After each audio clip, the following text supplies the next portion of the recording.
tutafungua mjadala, na naamini maswali mengi zaidi na mchango mwingi zaidi utatoka kutoka kwenu. Kwa kifupi, kutoa usuli wa session hii ni kwamba kama ilivyo kwa nchi nyingi zinazoendelea ikiwemo Tanzania, tumeathiriwa sana na mabadiliko ya tabia nchi, madhara ambayo hayaishi tu kusababisha mafuriko na ukame, lakini yanaharibu miundombinu na hata kuathiri maisha ya Watanzania wote. Kwa mfano, kwenye sekta ya kilimo ambayo ni sekta inayoajiri watu wengi sana Tanzania, takriban 65%, imeathiriwa sana na hali mbaya ya mvua.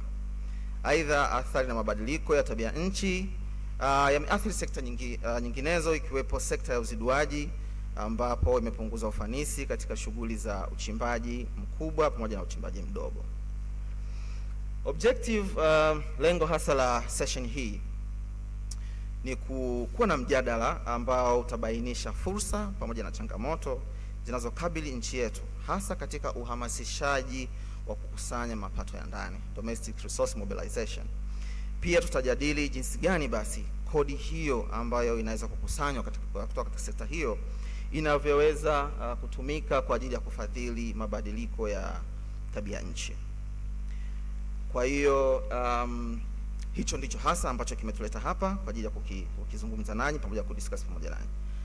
Bila kupoteza muda, ningeomba nianze moja kwa moja na upande wangu wa kushoto kwa Dr.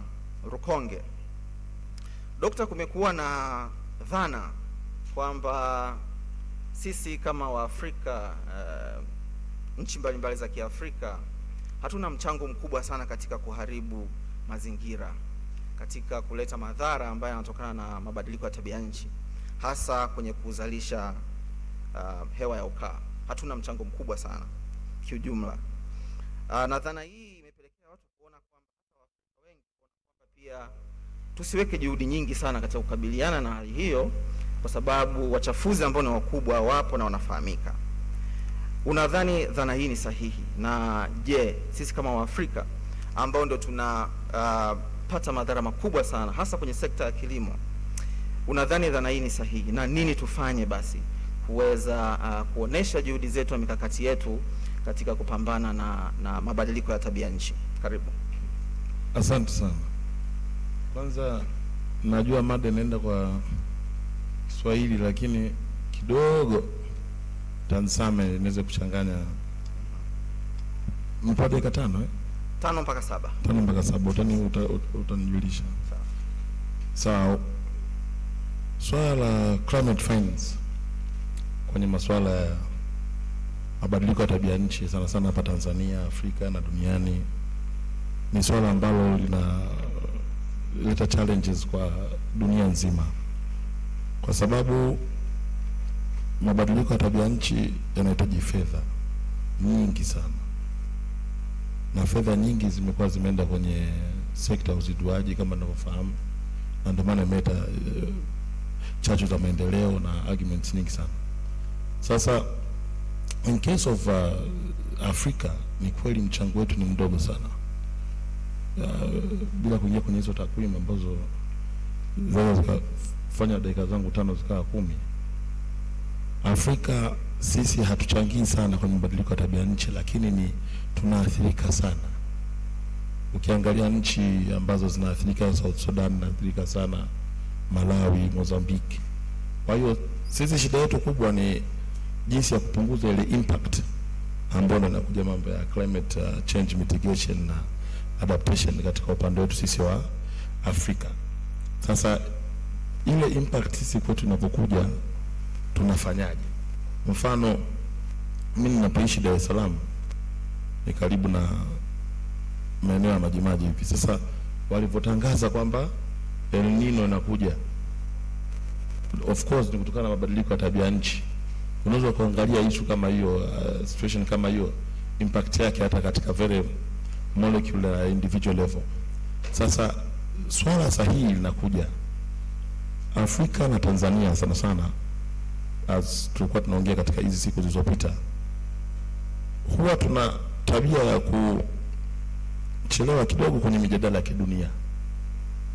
sana sana zikija katika haya masuala ya hizi new type of say developmental strategies au global visions zinazokuwa zimewekwa na wenzetu walioendelea. Kwa hiyo japokuwa sisi mchango wetu ni mdogo, lakini ili tuweze kukabiliana na mabadiliko ya tabia nchi kidunia, ili tuweze kupata fursa za kibiashara ambazo zinatokana na mambo kama carbon credit. So professor, carbon credit kwa Kiswahili ni twende vile yes. Kwa hiyo fursa ambazo zinatokana na masuala kama hayo ku create carbon credit ili uweze kucapture hizo emissions nyingi kutoka kwenye hii sekta. Vile vile hiyo ni fursa ya kifedha. Unaona, ni fursa ya kiuchumi. Kwa sababu sisi nchi yetu kuna maeneo mengi ambao watu hawakai, nchi ni kubwa hii. Kwa hiyo unaweza weka hapo carbon capture emissions projects ambazo vile vile sasa zikawa financed na haya makampuni. Mfano kama Orex, Shell, Taifa Gas, ni oil and gas downstream companies ambazo zina finance unaona hizi projects katika hapa Tanzania nyumbani. Kwa hiyo tukitoka pia katika swala la kwamba ni challenges tu mabadiliko ya tabia nchi, lazima pia tuingie katika swala la kwamba ni opportunity ya kimaendeleo na kila kitu. Na cha pili pia kuna swala la infrastructure development, miundombinu ambayo tunahitaji. Sasa miundombinu tu ambayo tunayo tunaona kama haitutoshelezi. Tukishaanza kuingia kwenye miundombinu ambayo inabidi kabiliana na mabadiliko ya tabia nchi, nayo ni swala lingine. Kwa nini sisi hapa kama Afrika na Tanzania lazima tuingie kwenye hili wimbi la mabadiliko ya tabia nchi?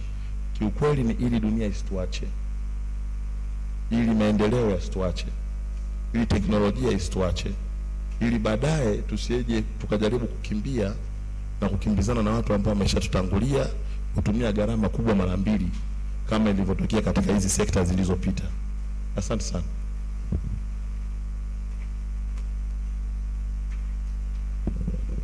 Asante sana Dokta, na kushukuru kwa maana ya kwamba umeenda ndani ya muda, lakini pia umetupatia taarifa ambazo ni za msingi sana, ambazo nafikiri hata washiriki wetu hapa wataweza kuchangia zaidi hapo baadaye. Ku emphasize hasa issue ya opportunity, kwamba sawa ni kweli nchi za Kiafrika zinapata changamoto sana, lakini kuna opportunities kwa nchi za Kiafrika kuweza kupata maendeleo hasa ya kiteknolojia na kukuza uchumi. Nikija kwa Profesa Kinyondo. Profesa Kinyondo, najua wewe ni mtaalam wa muda mrefu, umefanya kazi kwa muda mrefu kwenye field hasa masuala ya kiuchumi, lakini pia ni mtafiti ambaye umefanya tafiti mbalimbali katika sekta hii ya uziduaji. Hivi karibuni kuna utafiti ulizinduliwa hapa Dodoma ambao ulikuwa unagusia masuala ya ukusanyaji wa mapato ya ndani hasa kwenye sekta ya uziduaji, na jinsi gani basi ambavyo mapato hayo yanaweza kutumika kufadhili mabadiliko ya tabia nchi.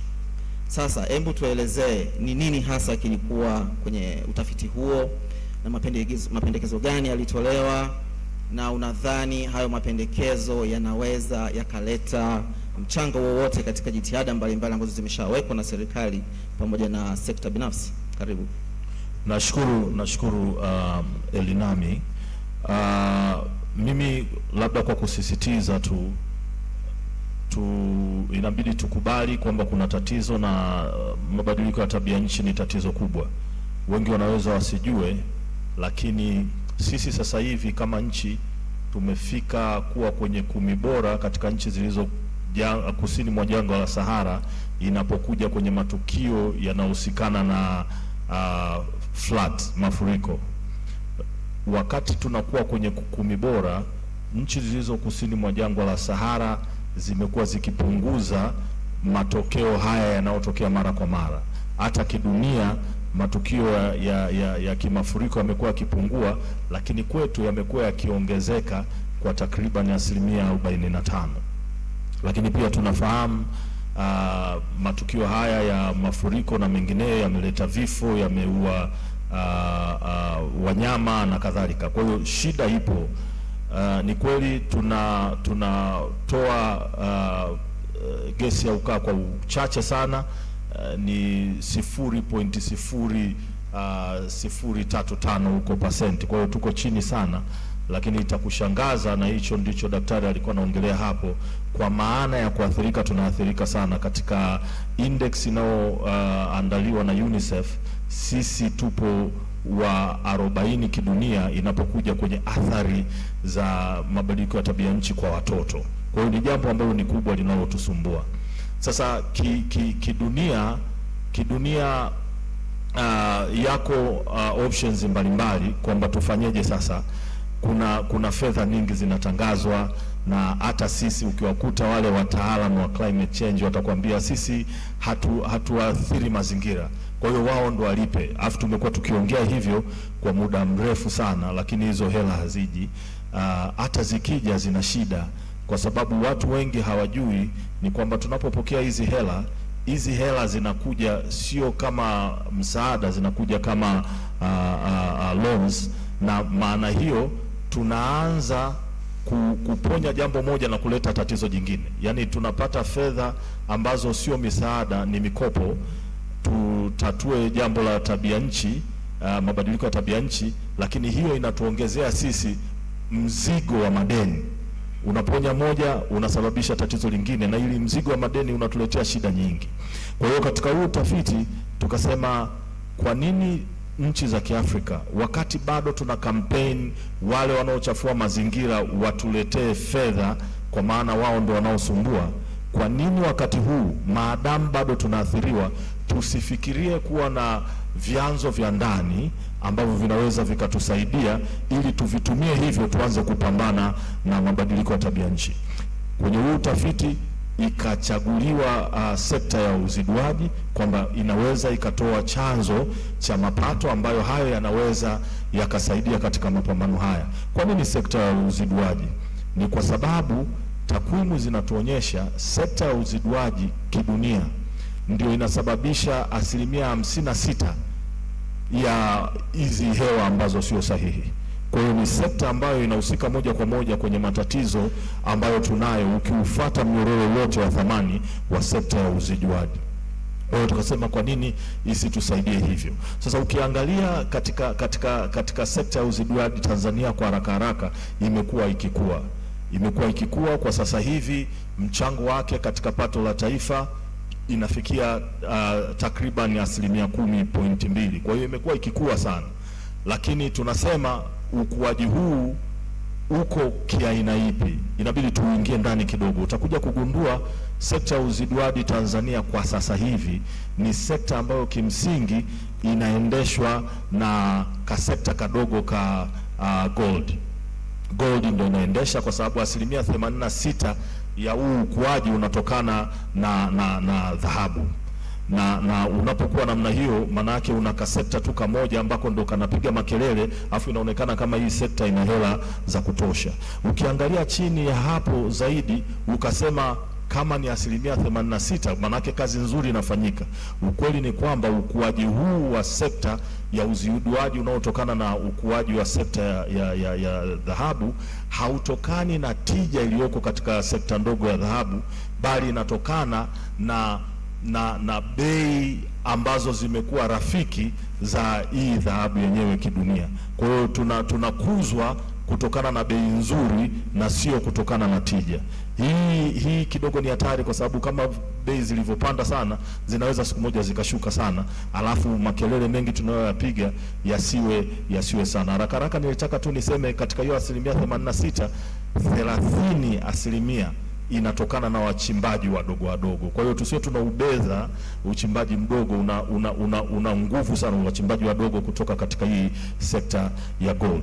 Sasa tukaja kuona mapato yamekuwa yakikua ya kitaifa na mchango katika hao mapato yanayotokana na sekta ya uziduaji, lakini tukasema tunataka kupata hela huko.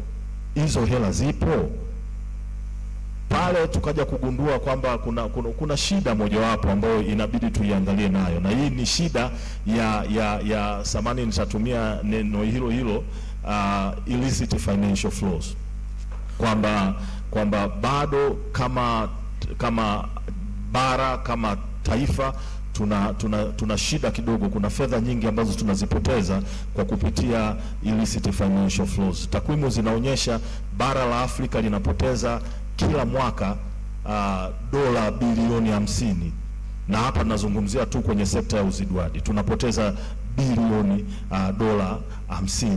Kwa Tanzania hapa ukichukua kwa sekta zote hizi mpaka 1.5 bilioni tunapoteza kila wakati. Kwa hiyo tunaposema tukusanye fedha kwa ajili ya kusaidia maendeleo, ikiwa ni pamoja na kupambana na mabadiliko ya tabia nchi, jambo la msingi ambalo linatakiwa liendana na hilo ni kuhakikisha kwamba mianya ile ya fedha kupotea kutokana na wajanja kuhamisha faida wanaoipata katika sekta husika, basi ifungwe, ili mwisho wa siku tupate kile ambacho tunaweza tukakistahili. Pale ambapo tutaweza kupata kile ambacho tunaweza kustahili, basi tunaweza tukatumia sehemu ya mapato hayo sasa na kuanza sasa kufinance hii climate, kwamba tuanze kuchukua kidogo tu kutokea hapo ili tuanze kupambana na mabadiliko ya tabia nchi. Kwa hiyo wakati tunafikiria kukusanya fedha, tufikirie pia kuondoa mianya ambayo inaweza ikafanya fedha nyingi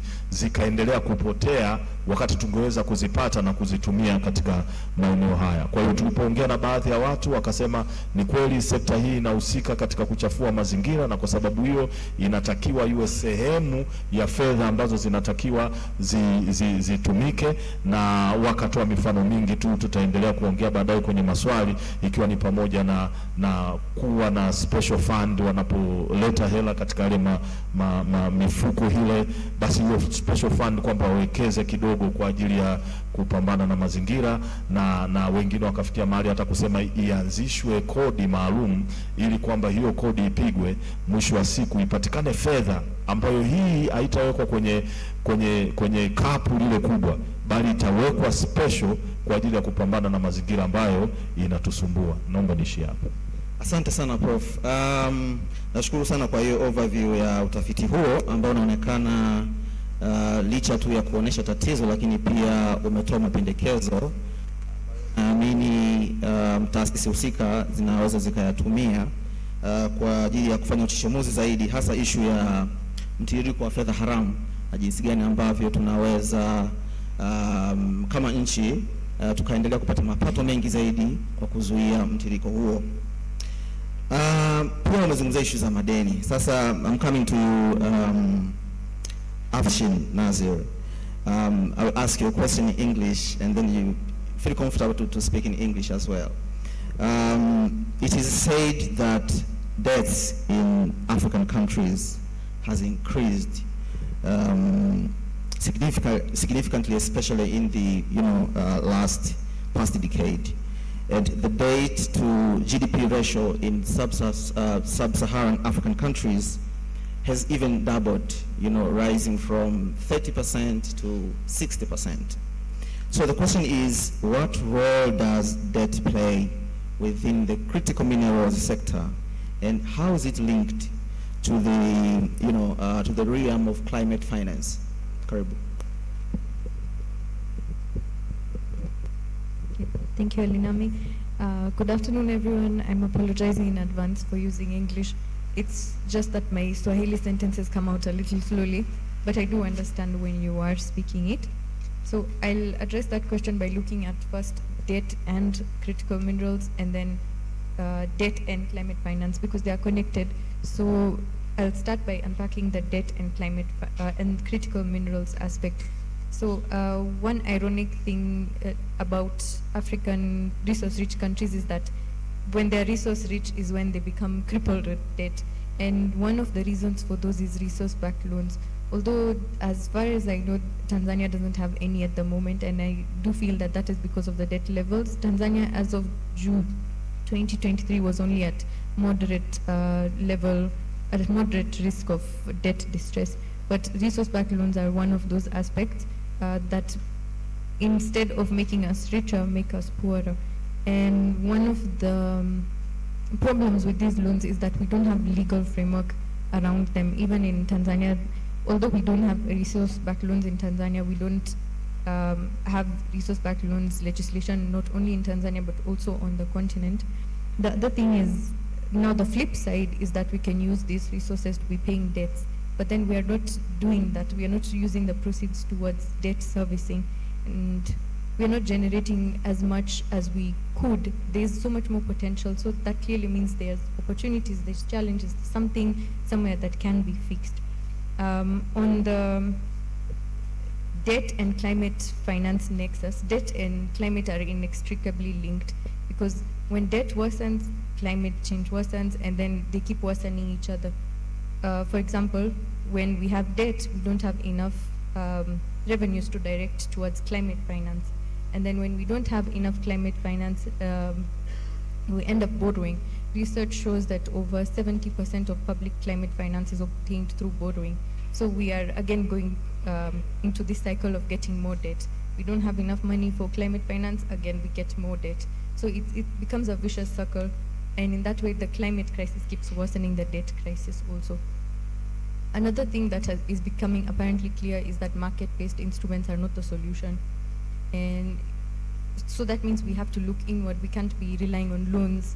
Loans are making the continent worse in terms of debt distress. As of June 2023, I believe 25 countries were at risk of, at high risk of debt distress. Tanzania was at moderate risk, and 11 were already in debt distress. So we are seeing that the debt situation in Africa is becoming serious by the day. And so this means there is room to do something from our extractive sector. So something we have to examine is what are the opportunities, what are the challenges, and then based on that, what recommendations can be proposed in order to leverage, in order to facilitate effective domestic resource mobilization from the extractive sector. I don't know if I should go into them. How much time do I have?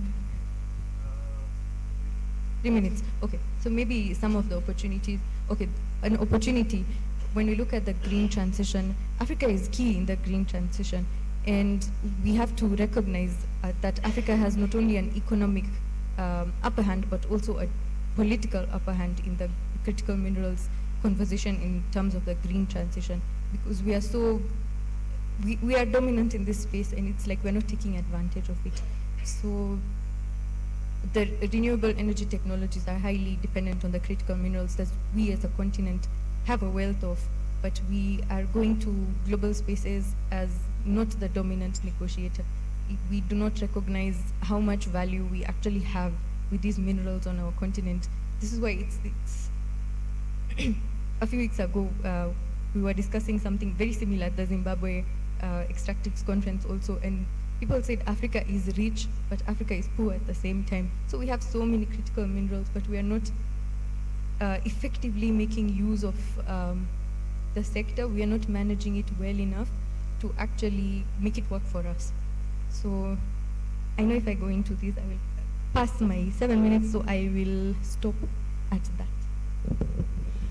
Thank you, Afshin. Nafikiri wengi mmemwelewa. Amezungumzia, kwanza alizungumzia kuhusu masuala ya critical minerals, na kwamba ni kweli kwamba nchi nyingi za Kiafrika tuna haya madini, tunaita madini ya kijani, lakini bado tunaendelea kuwa ni nchi maskini kwa sababu hatuna mikakati mizuri ya kutufanya tukukuza uchumi wetu, hasa kwa kuwa hatuna proper legal frameworks za kuongoza katika sekta hiyo. Lakini pia kaongezea kuhusu madeni na kwamba jinsi tunavyokopa ndio jinsi ambavyo tunapata changamoto katika kudeal na mabadiliko ya tabia nchi, kwa sababu ni kama vicious cycle. Jinsi unavyokopa zaidi ndio jinsi ambavyo unapata changamoto zaidi kukabiliana na mabadiliko hayo, kwa sababu baadhi ya fedha zinakuwa zinaelekezwa zaidi kwenye kudeal na matatizo ya mabadiliko ya tabia nchi. Pia amezungumzia kuhusu kwamba japokuwa wa Afrika tumebarikiwa kuwa na madini mbalimbali, hasa ya critical minerals, lakini tunapoenda kwenye uwanja wa kimataifa kufanya negotiations ni kama tunaonekana hatuna nguvu. Kwa hiyo amesisitiza issue za kuwa na proper management kwa ajili ya kufanya nchi za Kiafrika kuwa na nguvu, kuwa na power ya kufanya tunapata mapato ya kutosha kwa ajili ya kukuza uchumi wetu. Nikija kwako CPA Aubrey Amon Silayo, mjadala uliopita kuna mzungumzaji alisema kwamba takriban 80% ya madini yanayosafirishwa kwenda nje yanasafirishwa bila kuongeza thamani, hivyo kufanya nchi kukosa mapato.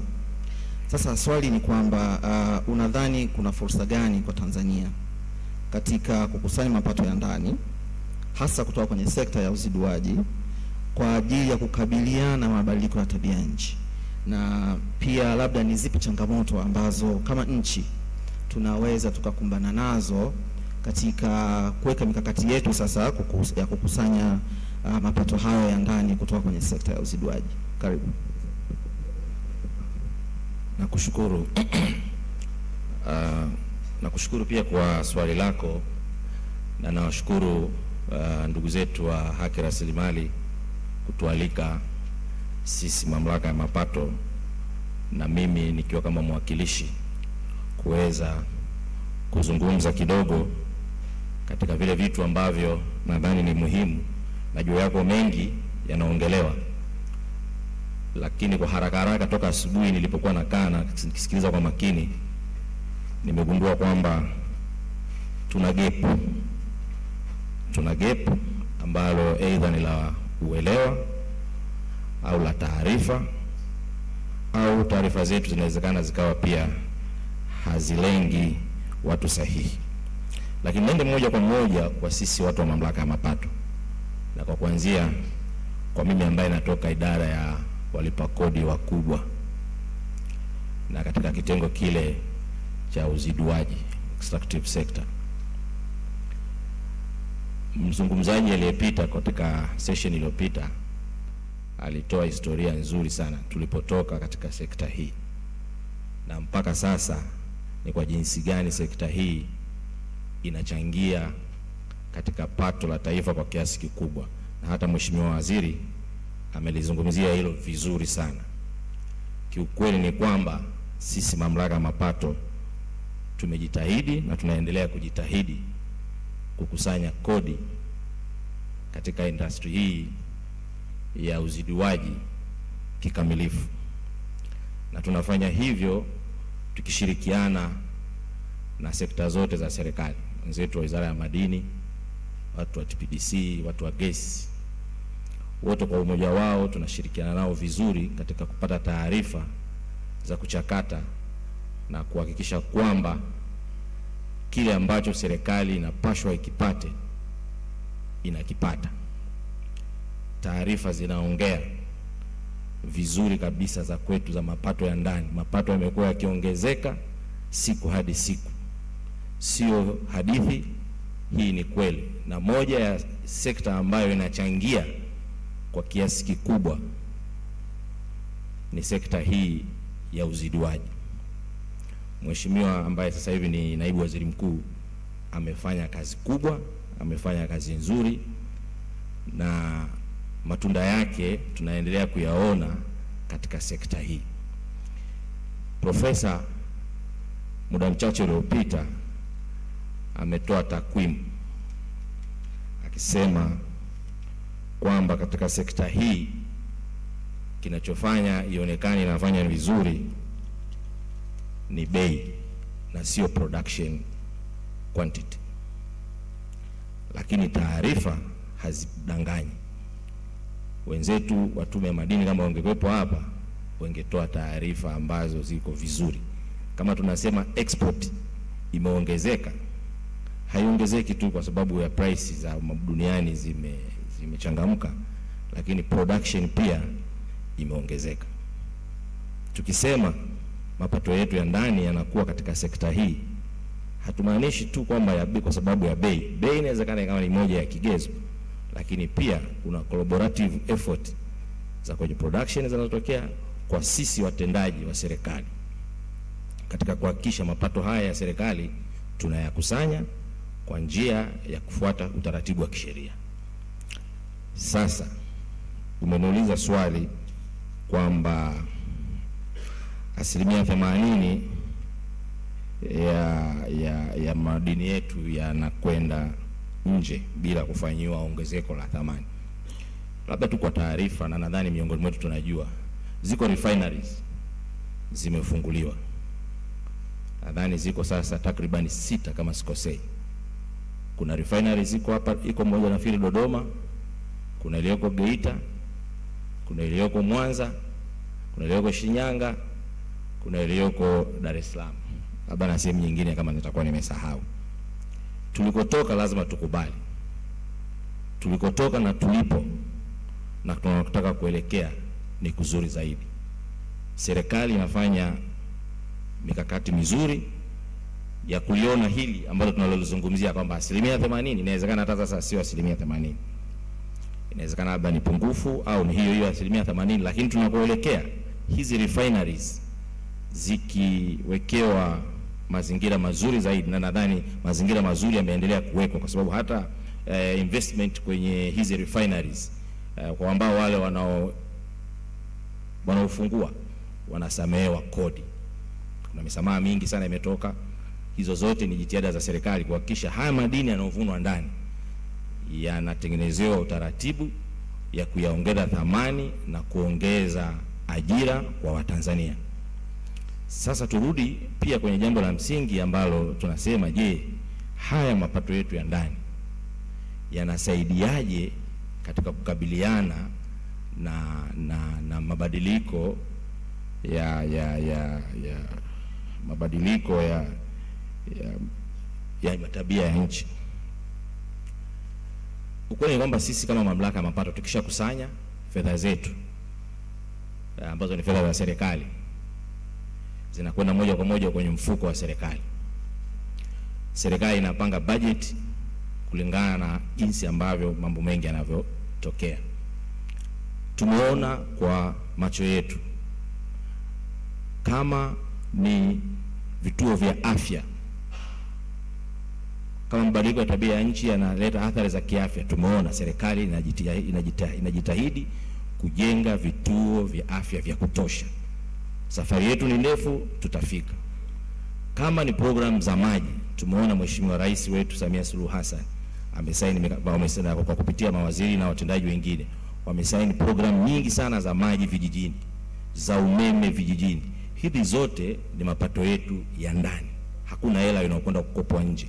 Na haya mapato yetu ya ndani, moja ya sekta ambayo inachangia ni hii ya extractive industry. Tunaona mapato yetu ya ndani ya jinsi yanavyoendelea kukusanywa kwa uaminifu na kwa usahihi. Infrastructure za barabara zinazojengwa ambazo zinarahisisha mawasiliano ya sehemu moja kwenda nyingine. Hiyo yote ni maboresho na kukabiliana na taratibu nzima ya mabadiliko hali ya tabia ya nchi. Lakini kitu kizuri ambacho tuna sheria zetu. Na katika hizi sheria, ukienda kwenye sheria za Mining Act, ukienda kwenye sheria za Petroleum Act imezungumza vizuri.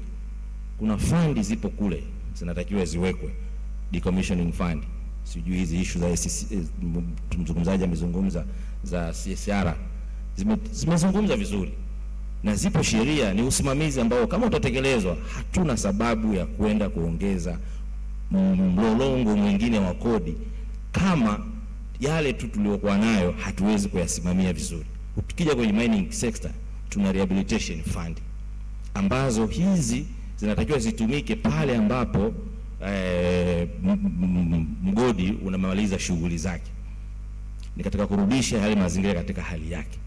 Lakini kwa nini tusitumie utaratibu wa vile vitu ambavyo vilivyopo kwenye sheria tayari, ili tuweze kutengeneza utaratibu wa kukabiliana na mabadiliko ya tabia ya nchi? Nadhani mimi nifikia. Asante sana CPA. Kwa kifupi umezungumzia kuhusu ukusanyaji, jinsi ulivyoongezeka, lakini pia ongezeko la production na mikakati mbalimbali ambayo ipo kutoka serikalini kwa ajili ya kukabiliana na mabadiliko ya tabia nchi. Lakini pia umesisitiza kwamba hakuna haja ya kuwa na milolongo ya kodi, bali zile kodi ambazo zilizopo ni jinsi gani ambavyo tunazisimamia vizuri ili kuweza kutibu changamoto ambazo tunazo. Sasa naomba nisimame. Mwendesha mkutano mkuu Nicomedes, tuna dakika ngapi za majadiliano? Na nafikiri umetumia muda wako vizuri sana hapa mbele.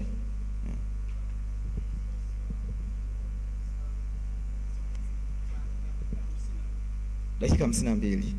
Safi kabisa, zitatutosha sana. Sasa naomba twende kwa utaratibu. Tukubaliane wote kwanza kwamba kila mzungumzaji ni dakika 5 mpaka 7. Tunakubaliana? 3. Safi. Kwa hiyo 3 zikipita usinganganie mic. Ukingangania mic tunakutoa nje. Sawa, mimi nitakuwa monitor. Kwa hiyo sasa tunaanza upande huu, alafu tunaenda hivi. Watu ambao wanataka kuchangia kutoka upande wa kulia hapa wanyoshe mikono. Wanyoshe mikono. Naona 1 2 3 4 5 mpaka hapa. 5. Isizidi zaidi ya hiyo sasa. Sawa. Naomba mkono wa kwanza rais hapo. Rais, jitambulishe, jina lako ni nani, alafu jielekeze moja kwa moja ndani ya dakika 3, na kama una swali tafadhali lidirect kwa mtu mhusika ili pia ajiandae kulijibu. Karibu.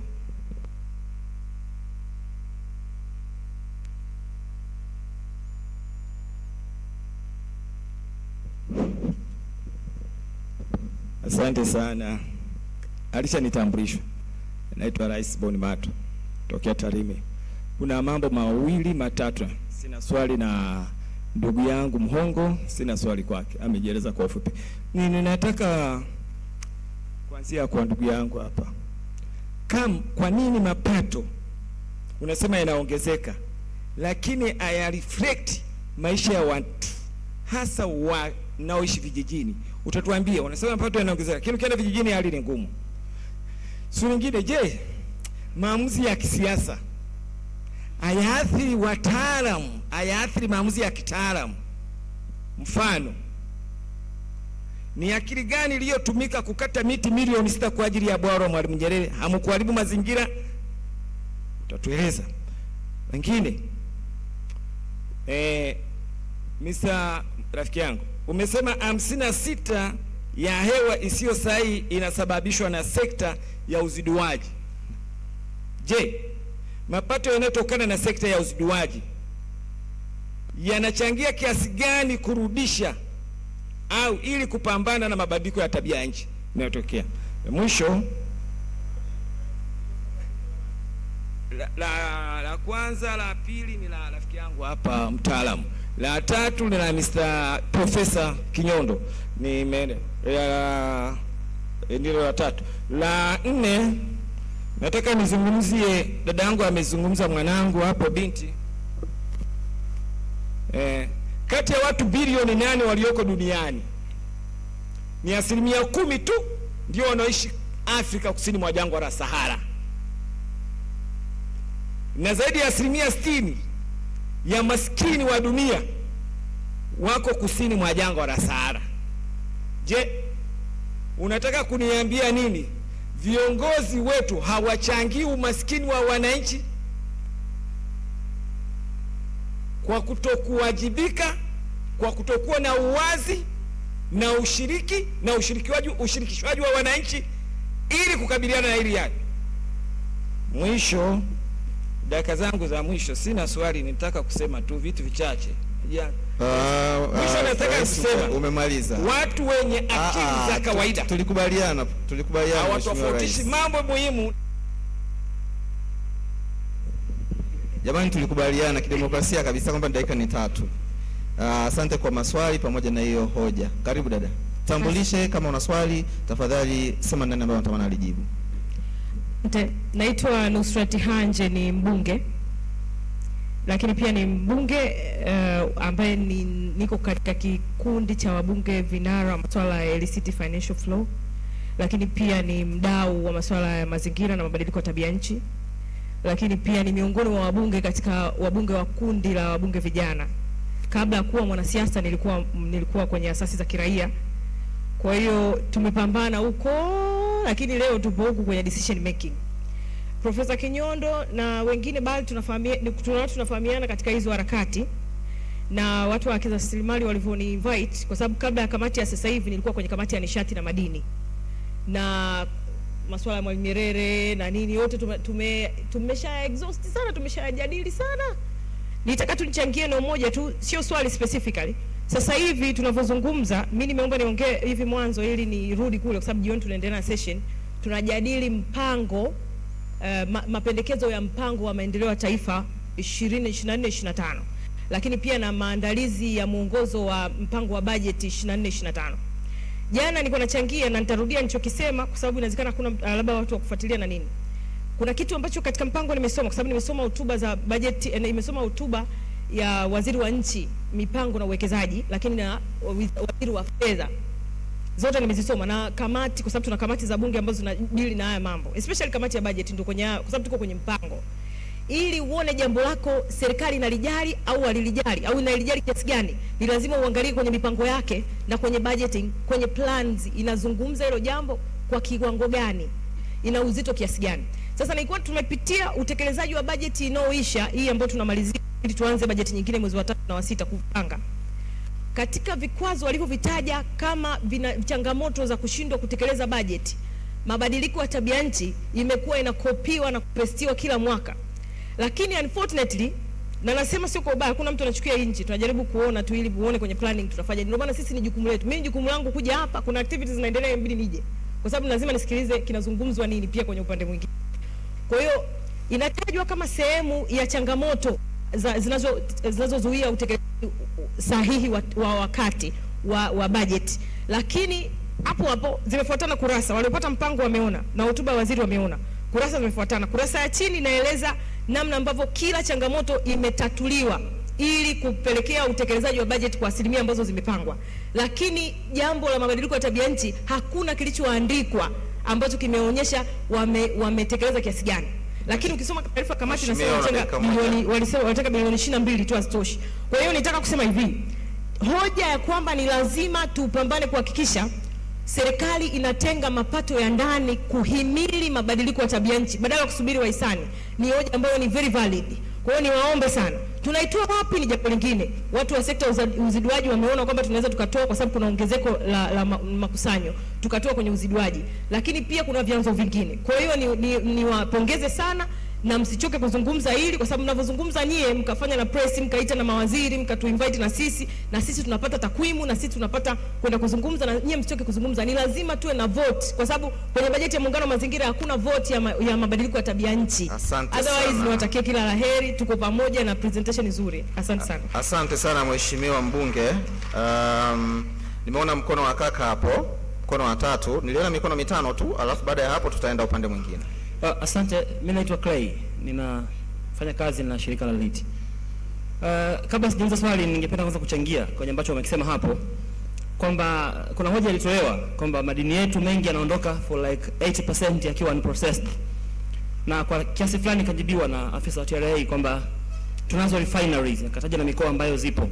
Changamoto yangu ni kwamba refineries zetu tunaambiwa kwamba hazina international accreditation. Kwa hiyo hata yale makampuni makubwa ambayo ndio major producers wa hiyo gold ambayo tunazalisha nchini kwetu hayafanyi refineries within the country. Geita Gold Refinery ipo Geita hapo less than 10 kilometers from where the mine is, lakini hawatumii hiyo kurefine. Vivyo hivyo kwa makampuni kama Bariki na mengineyo. Kwa hiyo despite kwamba tunazo hizi refineries, bado hazijawa majibu ya exporting unprocessed minerals. Ningeomba kuchangia hicho. Baada ya hapo swali langu sasa kwenye critical minerals na energy transition hapa. Hii issue ya climate change, I'm afraid inaweza ikawa pia sababu ya kutuharakisha kufanya maamuzi kwenye sekta bila kuwa diligent enough. Miaka ya nyuma, miaka ya 90, wakati tunatunga sheria ya uwekezaji mwaka 97, sheria ya madini mwaka 98 na sheria za fedha, tulienda kwa hati ya dharura. 2017 tulipoenda kureform sekta, tuka amend sheria na vitu vingine kwa hati ya dharura. Hatukuwa na mjadala ya kulinda maslahi yetu, kubalance riski na rewards kwenye sekta hii. This time around move nzima ya dunia ni kutaka hizi critical minerals, copper, nickel, cobalt na mengineyo Ukiangalia trend inachukua miaka 17 au zaidi tokea umeanza kunegotiate mpaka unaanza kuproduce. Leo ni 2023. Hiyo miaka 17 maana yake 2040 na kuendelea. Very soon kwenye net zero.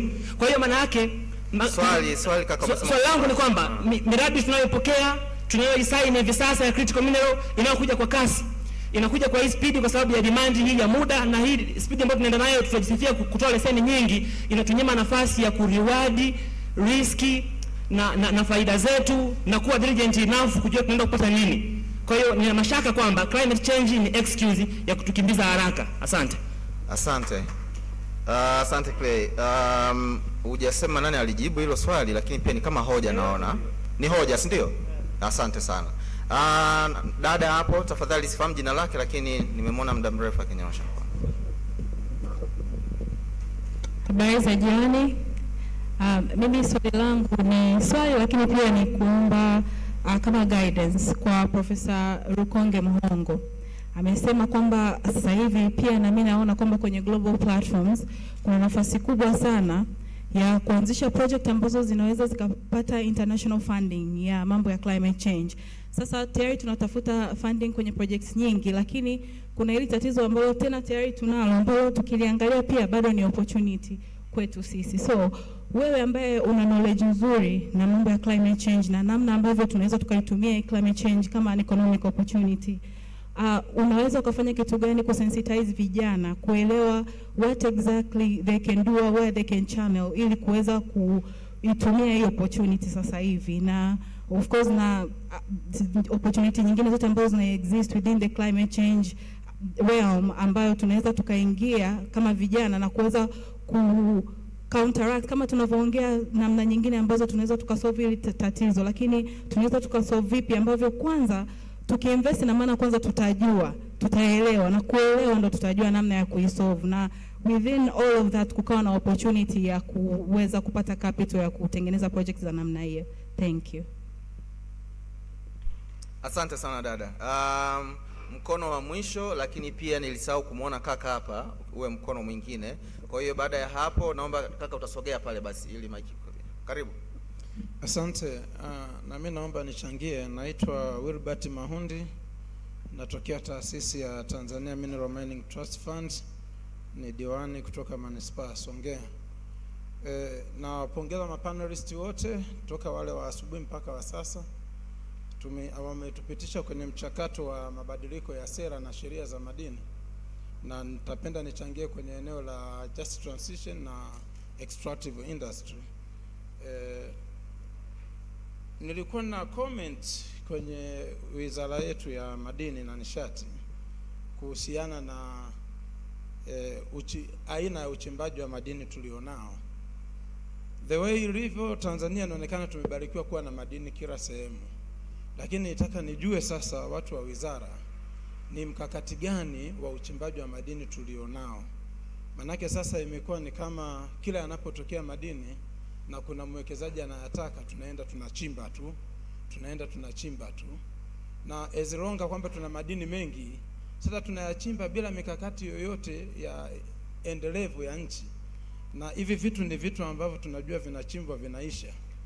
Madini ni kitu ambacho kinaisha. Kwa hiyo nilitamani sana watu wa wizara au kama nchi tuwe na mkakati kwamba Tanzania tuna madini 1, 2, 3. Mkakati wetu wa uchimbaji sasa tunaenda na madini 1, 2, 3. Tunaandaa sera, tunaandaa sheria, tunaenda kwenye uchimbaji huo ili iwe rahisi hata kuinvite wawekezaji na kuwadhibiti. Nasema hivi kwa sababu nimeona sasa hivi tumeanza kusaini mikataba uchimbaji wa madini kwenye Bahari Kuu, lakini sidhani kama tuko expert sana kwenye eneo hilo la uchimbaji wa madini kwenye Bahari Kuu. Sasa ni vitu ambavyo baadaye vitakuja kutuletea shida, na tunapambana na mabadiliko ya tabia ya nchi. Uchimbaji wa madini kwenye Bahari Kuu ni lazima utahusisha kemikali za utoaji wa madini kule chini. Tutaenda kuchafua sasa bahari tena. Tumeshindwa kupambana na hewa ya ukaa, tutakuja kupambana sasa na contamination kwenye maji pia. Kwa hiyo nitaka tulione hilo. Lakini la pili, sekunde 5 tumebakisha. La pili kwenye just transition nilitaka mkutano huu tujaribu kudiscuss. Tumekuwa pushed na mabadiliko ya tabia nchi na hewa ya ukaa. Tunataka kwenda kwenye kubadilisha. Sisi kwetu Tanzania sehemu kubwa tunazungumzia energy transition. lakini ni vyema tukajua sasa ni energy ipi ambayo tunataka kumove, lakini pia utayari wetu kama nchi na watu wetu ambao ndio watumiaji wa hiyo energy tumewaandaa kiasi gani. Asante sana. Asante sana, japokuwa umetoa swali kwa wizara na bahati mbaya hapa hakuna mzungumzaji kutoka wizarani, na ndio maana nilikuwa nasisitiza tafadhali elekeza swali lako kwa mhusika ili pia alitolewa ufafanuzi, lakini nafikiri sidhani kama utakuwa katika position na kujibu hilo swali kwa sababu limeelekezwa kwa wizara. Karibu kaka hapo. Nafikiri ndio mkono wa mwisho kwa upande huu, si ndio? Sababu baada ya hapo baada ya hapo nitakaribisha wazungumzaji waweze kurespond. Asante. Naitwa DJ Sma. Mimi naongea zaidi na watu wa TRA, na kutokana na kwamba muda ninaopewa maswali ni mdogo, nitakuwa very brief. TRA naweza nikasema kwamba policy zenu they are very unfriendly. Mna policies ambazo mimi nimetaka kujisajili kwa ajili ya EFD for almost 5 years, lakini policy zenu kila nikija kwenu unakuja pale unaambiwa kwamba unahitaji ulete pango office. As a DJ mimi sina office, I work from home. Unaambiwa ulete napoishi mkataba wa pango.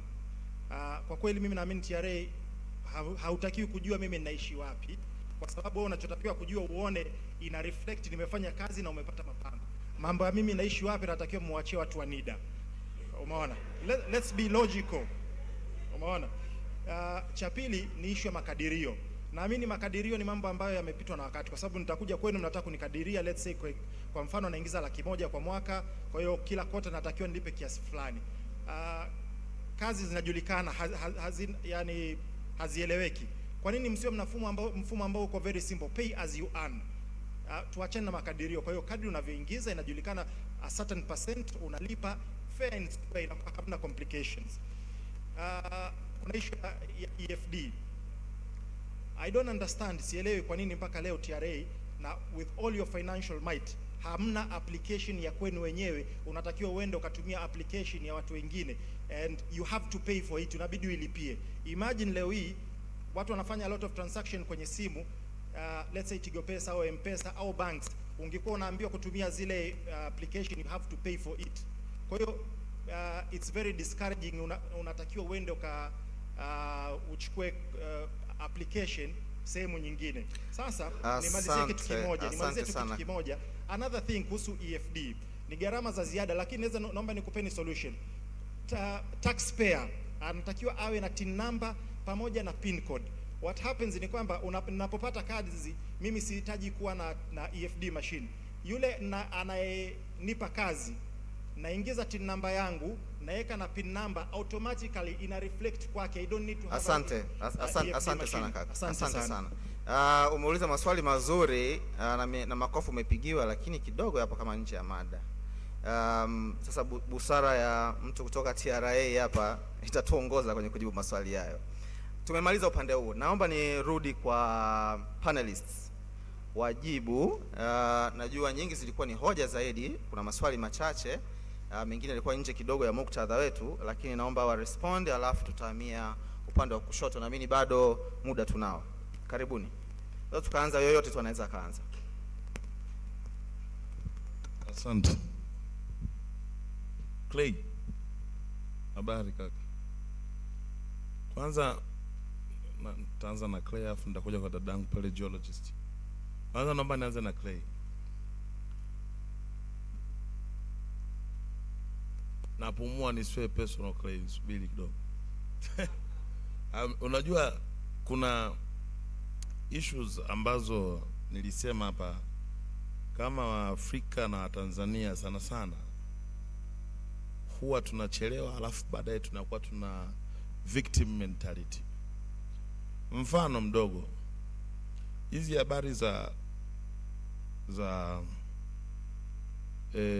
gas for example, LNG, wenzetu waishatoka huko, hawapo huko. Yani we already discussing vitu vya zamani, wapo kwenye mambo sijui ya green hydrogen, sijui hydrogen gani. Umeona? Sasa eventually unakuja kukuta kwamba wakati sisi bado tunarumbana hapa sheria sijui za critical minerals, sijui nini.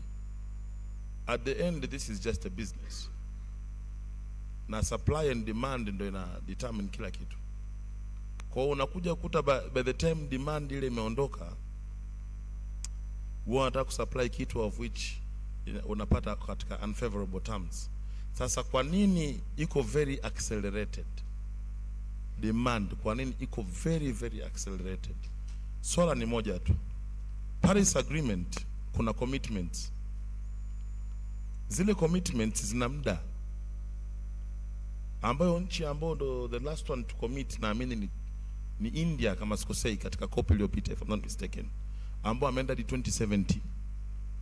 Kwa hiyo kuna nchi ambazo wao ni 2030, 2040, 2050, 2060, ambao inabidi aje amine, akishamaliza kumine ai process, haitoki hapo aitumie kama raw material kwenye teknolojia ya kukabiliana na mabadiliko ya tabia nchi na kuweza kuinput katika hizi renewable energy systems. Kwa hiyo that is one of the main reasons kwa nini kuna accelerated demand. Ukiangalia mfano kama Tesla ni kampuni ndogo tu ya magari, huwezi kufanisha na Toyota au nini, lakini ukiangalia trajectory yake miaka iliyopita, market share yake kwenye soko la magari ni kubwa. Kwa sababu gani? Kwa sababu of the high demand. Sasa hizi other sentiments na politics kuhusu tutunge sheria tufanye nini hata katika regional level kwenye African Mining Vision, wana hizo issues pia za kujaribu create separate legal and regulatory framework ya critical minerals. Sawa, hamna shida, lakini at the end of the day the demand lazima ijue ipo. And lastly katika hiyo topic ni kwamba sio hizi nchi za Kiafrika tu. Canada wanazo hizi critical minerals, Australia wanazo, China wanazo. Unaona? Kwa hiyo we have to be aware of the geopolitical competition tunapokuwa tunawaza ya mambo. Sasa hiyo nilikuwa naongea na ndugu yangu pale. Sasa hii issue ya youth led opportunities kwenye mambo ya climate adaptation and mitigation, I guess nimepatia, si ndio? Sasa personally ninavyoelewa ni kwamba financing the climate change measures usually on a global scale I don't believe kwamba zinaenda individually. They go on an organizational or national basis. Lakini mimi my understanding, for example, it's very simple. Kila kampuni iwe Barrick, iwe ya mafuta au ya madini, they have a corporate social responsibility mechanism. As sometimes is labda what we ask for is the problem. Sasa kwa mfano kuna 2019 Tanzania ilianzisha ile carbon emissions registry, kitu kama hicho if I'm not mistaken. Kuna regulation ya carbon emissions in Tanzania. Kuna regulations and laws and policies, achana strategy ambazo ziko put in place kuweza ku enable ku track kampuni fulani ina emit kiasi fulani. It is very easy kwa hiyo data if it's made public for another person now. So let's say labda a youth led group could develop a proposal ya kujaribu ku create carbon credit mechanisms za ku capture ile carbon. So without regulation on an individual basis na on a group basis ndani ya nchi ni ngumu sana kwa wale wangu kuweza ku access easy climate finance mechanisms. Lakini lakini for it to happen ndani ya nchi lazima ziwe market based, and that will be forced due to regulation. Asante sana Doctor. Professor Kinyondo, una any response kidogo labda kwa yale ambayo yamezungumzwa? Nilitaka kwanza, nilimsikia CPA Silayo akiongea, nikataka kuweka kitu wazi kidogo, kuwa straight kwamba tulichokuwa tunazungumza ni kwamba changes zinazotokea sio as a response of productivity. Kuna subtle different kati ya productivity na production. Nchi ina madini aina nyingi sana. Kama ingekuwa ni productivity basi across the sector ingekuwa na ule ukuaji, lakini kama inatokea kwenye dini moja tu, kinachotokea pale, the biggest factor is price. And this is economics, pure simple economics. Nilitaka tu niongee hiyo haraka, lakini nilitaka kugusia baadhi ya mambo, manake President Bonmato akawa anasema kwamba sekta kama inachafua tunahakikishaje sasa hii sekta inatumika ku finance climate. Na hii ndio ilikuwa the whole essence ya hii kazi, kwamba tunajua inachafua, sasa tunafanyaje. Nimeogopa kidogo hapa. Moja kati ya watu ambao tumeongea nao ni watu wa industry, na kwa maana ya makampuni, na moja kati ya mawazo waliotoa ni kwamba kwa sababu wanajua wanachafua, wako tayari kulipa kodi to that end. Kwa nimeogopa kwamba CPA anasema makodi yatakuwa mengi sana, alafu anayechafua anasema I'm ready to pay. Kwa hiyo nimeogopa kidogo hapo. Nilifikiri ilitakiwa iwe the other way around, yule akatae alafu yeye analazimisha. Nilikuwa nataka niongelee vitu ambavyo viko straight hapa. The whole idea sio mapato yanaongezeka. The whole idea ni kwamba yanapoongezeka tuna ring fence mapato ili kujua mapato haya yanayotokana na sekta hii ambayo inachafua yanarudi kusafisha kule ambako inachafua. Sasa kuna tofauti hapo ya kuchukua mapato kuyaweka kwenye kapu alafu yakatumika anywhere. Tofauti ni kubwa sana, kwa sababu in the end lazima tuwe conscious of the fact kwamba japo mapato yapo kwetu wote, na mambo mengi kidogo, naomba uniwe radhi hapo, anayeumia ni pale Tarime, ni pale Geita, ni pale wapi. Kwa nini unataka ku ring fence? Japo climate change inatokea kote, mtu wa Dar es Salaam haumii kama mtu wa Nyamongo, mtu wa Dar es Salaam haumii kama mtu wa Geita. Ukiring fence utakuwa na uwezo wa kusema kwa sababu imetoka GGM, basi hii hela iende ikawasababishe wale watu wanaokaa pale Geita, wanaokaa pale Nyamongo wapate unafuu wa hilo jambo. Hiyo haiwezekani kama fedha inachukuliwa inawekwa kwenye kapu la kitaifa. Kwa hiyo inaweza ikalima miti Njombe, inaweza ikaenda inafanya climate fighting, lakini sio kwa pale ambapo tatizo limetokea. Sasa issue inakuwa hiyo, sera zetu ziko too general, aziangalii pale ambapo externality tatizo limetokea ili uanze kuponya pale kwanza, kwa sababu pale pameathiriwa.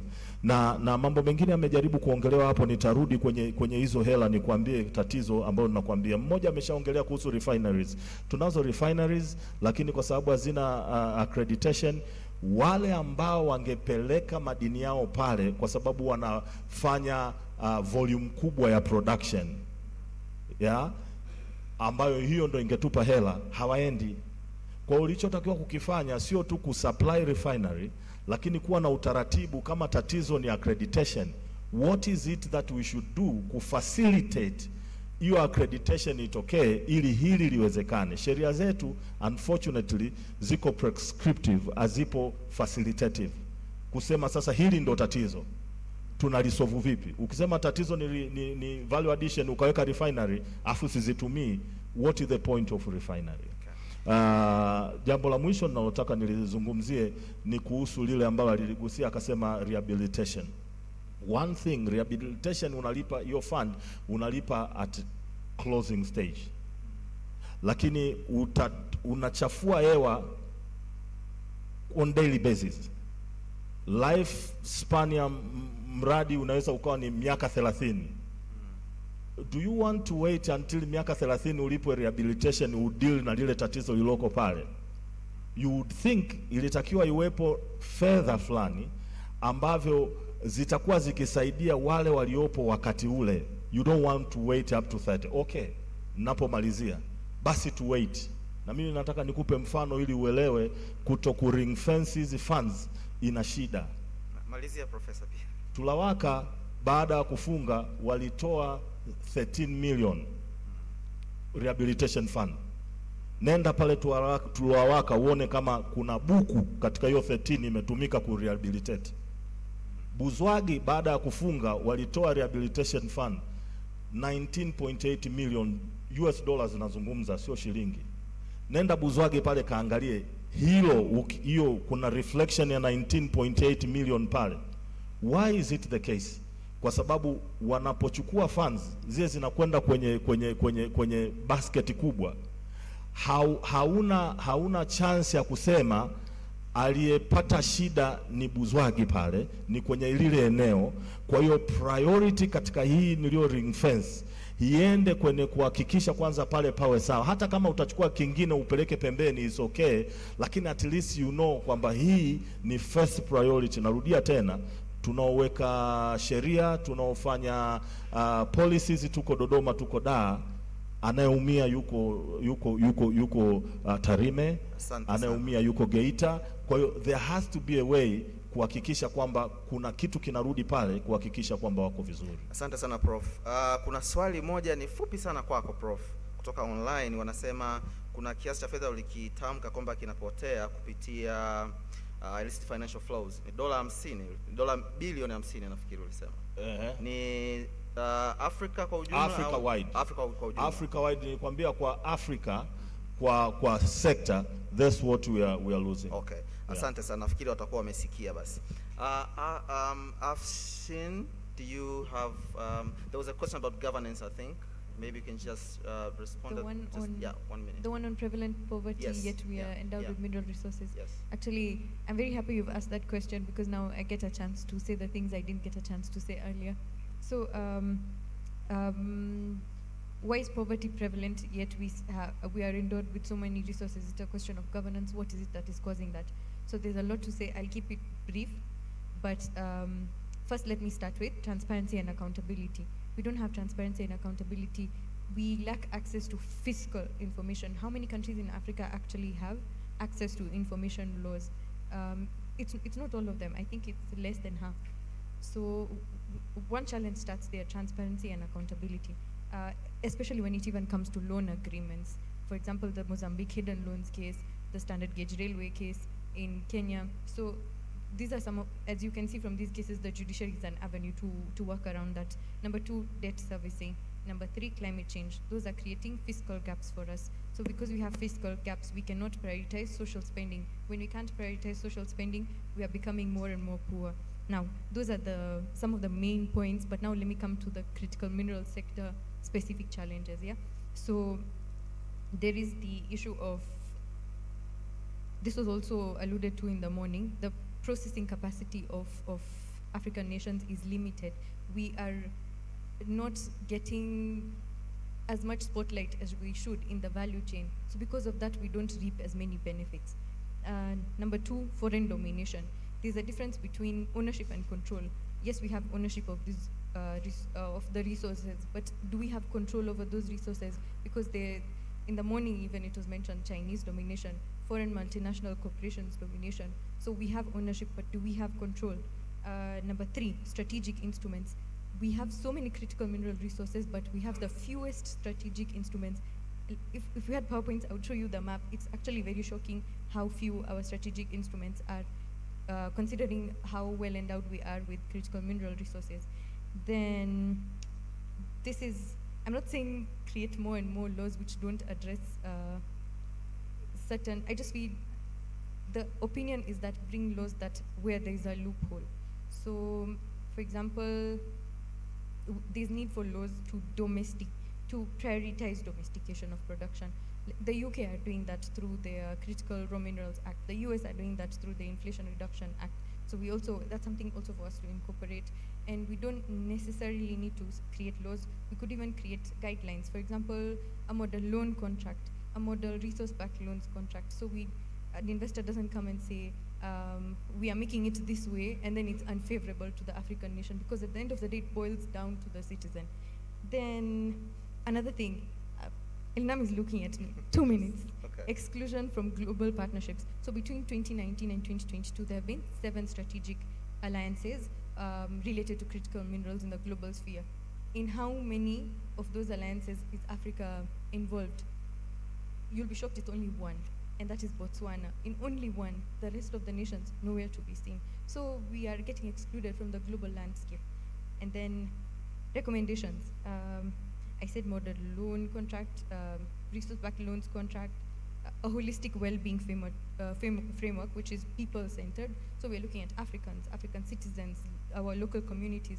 I don't say environment because I feel like that might start a debate.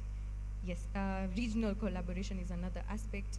We can also bring about standards and certifications, though these are not binding, so that's another challenge. The last one? Finally. All of the above things that I'm saying are based on a research that we are conducting. So if you feel like there's something I'm leaving out, something you feel like you agree with, something you don't disagree with, I would really, really appreciate your comments. And 1 minute, just one. I think Prof mentioned something, what you are alluding to. This is not Aphrodite's position now, this is my position. I think you are alluding to the polluter pays principle.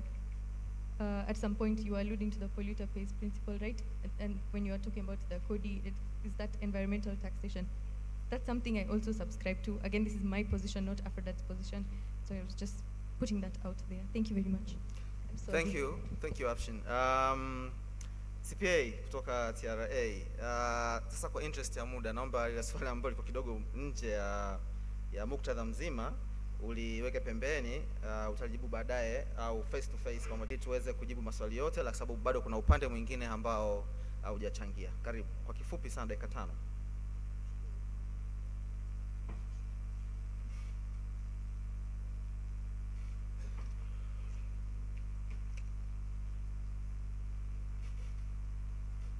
Mike zote zifanye kazi.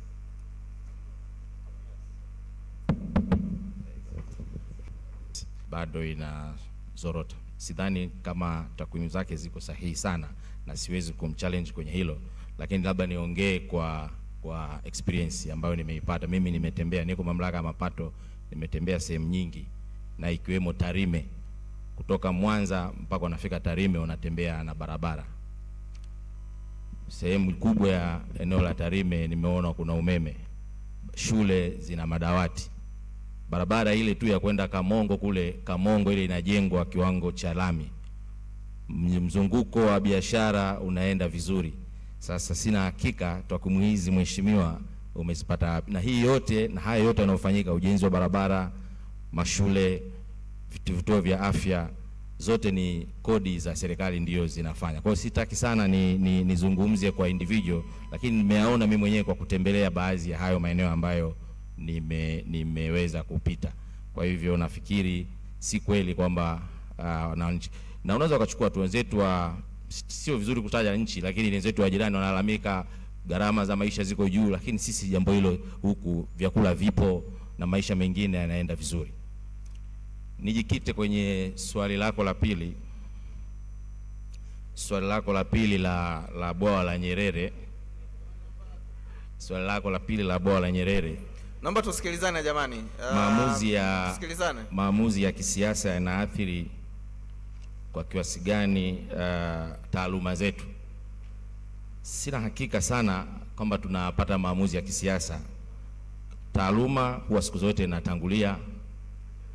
Na kwa kule kwenye bwawa la Nyerere mimi nimeshafika mara 2. Hayo unayozungumza ya miti kukatwa, sijui kitu gani. Kwa kweli ile project ikikamilika, mzee, tutakuja kushikana mikono hapa kwamba kazi ya serikali inayosimamia ni nzuri kwa niaba ya Watanzania wote na kwa faida ya taifa. Kwa hiyo si kweli hayo yanayozungumzwa kwamba kuna maamuzi ya kisiasa. Yaliyofanyika ni kwa ajili ya mafanikio na maboresho ya Watanzania wote. Swali lingine lilikuwa limetoka kwa, kama nitakuwa niko sahihi sana,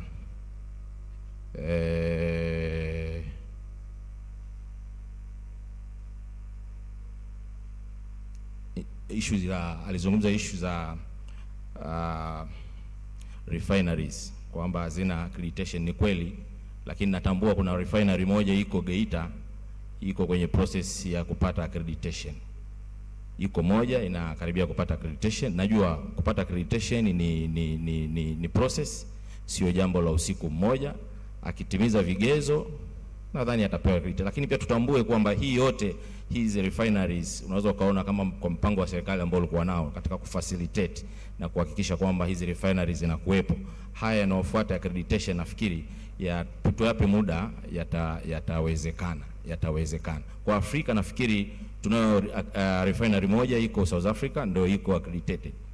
Kwa hivyo nadhani kwa sisi kwa Tanzania kuwa na refinery 6 na tukitoa muda na kwa mikakati ambayo tunaiona ya serikali, hizi refinery zetu zitakuja kupata hizo accreditation tunazozipata, na tunaamini hawa wachimbaji hata wadogo ambao hata kwa sasa wamepewa exemption kwenye VAT kwamba watakapouza madini zao kwenye hizi refinery hayatakuwa vatable. Kwa hivyo unaweza ukaona hiyo yote ni jitihada za serikali kuhakikisha hata hizi refinery zinafanya kazi. Mwisho lakini pia sio kwa umuhimu sana, jambo la huyu bwana nitawasiliana naye kuhakikisha kwamba hichi alichokisema sisi TRA sio friendly, sisi tunatoa huduma na tunapashwa tuwe friendly, na mimi nitahakikisha haya yote aliyozungumza tunayafanyia kazi ili isiwe tena likaenda kwa mwingine na mwingine, itakuwa sio jambo zuri. Sina hakika na aliyozungumza kama ina uhalisia, lakini nitahakikisha ningo naye moja kwa bega, yale yote ambayo anayataka ayapate, afanye biashara, hayo mengine yatakaa sawa sawa. Na kwenye issue ya kodi, profesa amesema kwamba kuna mtu amemwambia aongeze kodi. Changamoto tuliokuwa nayo kwenye hii issue za kodi, kuongeza kodi, nitakupa mfano mmoja na watu wa madini wapo hapo. Kwa mfano tulikuwa tunakipigia kwamba royalty royalty ikaongezeka. Sisi mwanzoni royalty ilikuwa ni deductible expenses, watu wa kodi wanajua kwenye makampuni ya madini. Baadaye tukasema royalty sio deductible, hawezi kuidai kwenye mchakato wake wa kuchakata faida. Sasa kodi inaweza ikaongezeka kwa muktadha, lakini anakuambia bwana niruhusu wakati nachakata faida yangu, hii kodi niliyolipa pia iwe part and parcel ya kupata ya kupunguza kile kiwango cha kodi cha corporate tax na nataka kulipa. Kwa hiyo pako very tricky. Sijasema kwamba makodi yasiongezeke. Kodi ongeza, lakini lazima tuwe very smart tunapokwenda kunegotiate hizo kodi zinazoongezeka. Je, finally huyo tunayotaka kumcharge inakuja fanyikaje kwenye mchakato mzima wa kuchakata faida yake?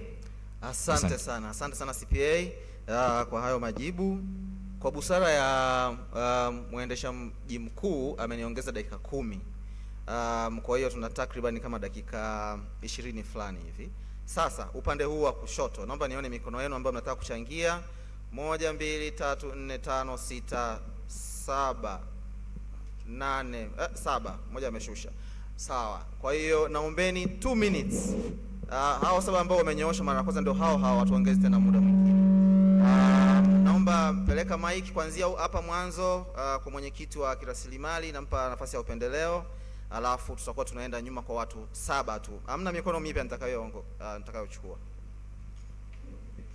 2 minutes mwenyekiti, naomba tafadhali sana. Idhani upendeleo ulisema dakika. Hapana, nimekupa upendeleo wa kuongea wako. Hapana shaka. Kwa kweli panel imemtendea haki muda wenu. Asanteni sana. Jukwaa lililopita kama 3-4 yamepita, tulikuwa tuna issue ya TRA kusaidia halmashauri iweze kukotoa pato lake. Palikuwa mahusiano kidogo haijakaa vizuri sana. Lakini nikasikia pia sasa mmeweka taratibu mzuri kushirikiana na halmashauri waweze kukokotoa mapato yake kupitia takwimu ambazo nyinyi mnazo halmashauri hawana.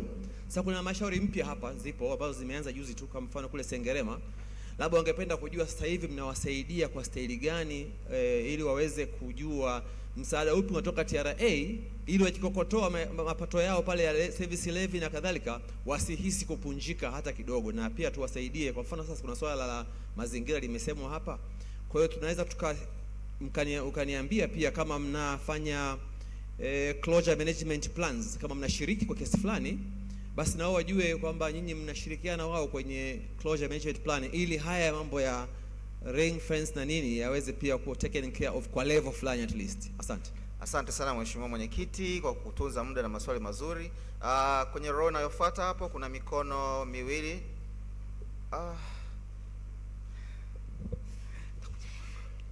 Ninashukuru sana kwa nafasi. Nitaelekeza swali langu ama ushauri kwa Profesa Kinyondo. Nikupongeze kwa kazi kubwa. Jitambulishe, wewe ni nani? Ninaitwa Josephine Mihama, natokea Mwanza. Nakushukuru kwa kazi yako ya utafiti, na kama ulivyoweza kuelezea kwamba swala la climate change tunakabiliana nalo in a local way, kwamba mtu aliyeko katika eneo husika ndio anajua athari zake. Kwa mfano nitajikita kwenye sekta ya kilimo. Wakulima wetu wadogo sasa wanahangaika sana, maana hawajui lini mvua inanyesha na inanyesha kwa kiasi gani. Na kwenye halmashauri zetu hatuna sekta ambayo ina deal moja kwa moja na mambo ya mabadiliko ya tabia nchi. Je, tunamhold nani accountable kwenye mabadiliko ya tabia nchi? Ili sasa hata hizi opportunities tunazozipata za funding zinaelekezwa wapi? Maana ukienda kwenye halmashauri, kila mtu swala la mabadiliko ya tabia nchi sio la kwake, sio la mtu wa mazingira, sio la mtu wa mipango. Kwa hiyo pengine pendekezo langu ni nani tunamhold accountable kwenye mambo ya climate change, na kama tunaona kuna sasa umuhimu wa kuanza kuwa na sekta muhimu ambayo ina deal moja kwa moja na mambo ya climate change. Kama ulivyosema, sasa hivi na Tanzania tuko nchi ya 10 tunaongoza kwenye floods. Asante sana dada Josephine. Mkono wa kaka hapa mwenye shati nyeupe, karibu. Jitambulishe ni nani? Direct question. Asante. Naitwa George Menoja Mgashi. Ninatoka Maganzo Kishapu, Shinyanga. Mimi labda nichukue tu fursa ya kutoa maoni kwamba wapatikane viongozi wa madini na ardhi. Ni mwakilishi wa wananchi wa ngazi ya chini. Sasa Mheshimiwa mbunge amesema kwamba washirikishwe. Ningeliomba labda wapatikane makamishna wa madini au ardhi kusudi tuweze kuchakata mchakato wangu. Mimi ninaathirika na wawekezaji. Na kwenye kabrasha hili nimefungua nikakuta ni kampuni ya Williamson tu. Ninayo maswali lakini nitauliza nitakapompata kamishna wa ardhi na kamishna wa madini. Rasilimali watu ni ardhi. Tunapochimba madini tunayachimba kwenye ardhi.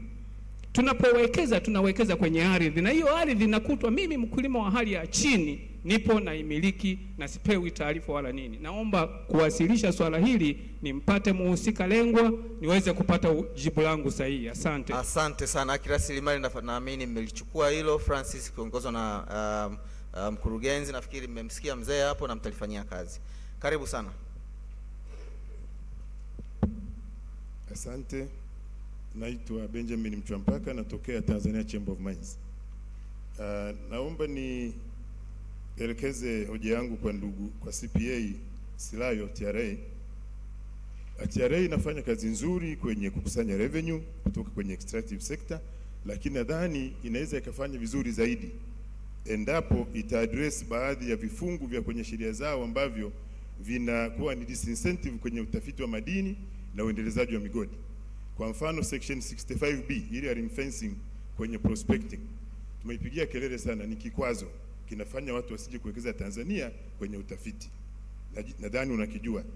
Kifungu kingine ni 56 ambacho kwenye Finance Act kimerekebisha kwa transactions za ndani, lakini kwa transactions za nje ambako migodi mingi inafanyia ile hela ikirudi huko inakatwa kodi. Hicho nacho ni disincentive.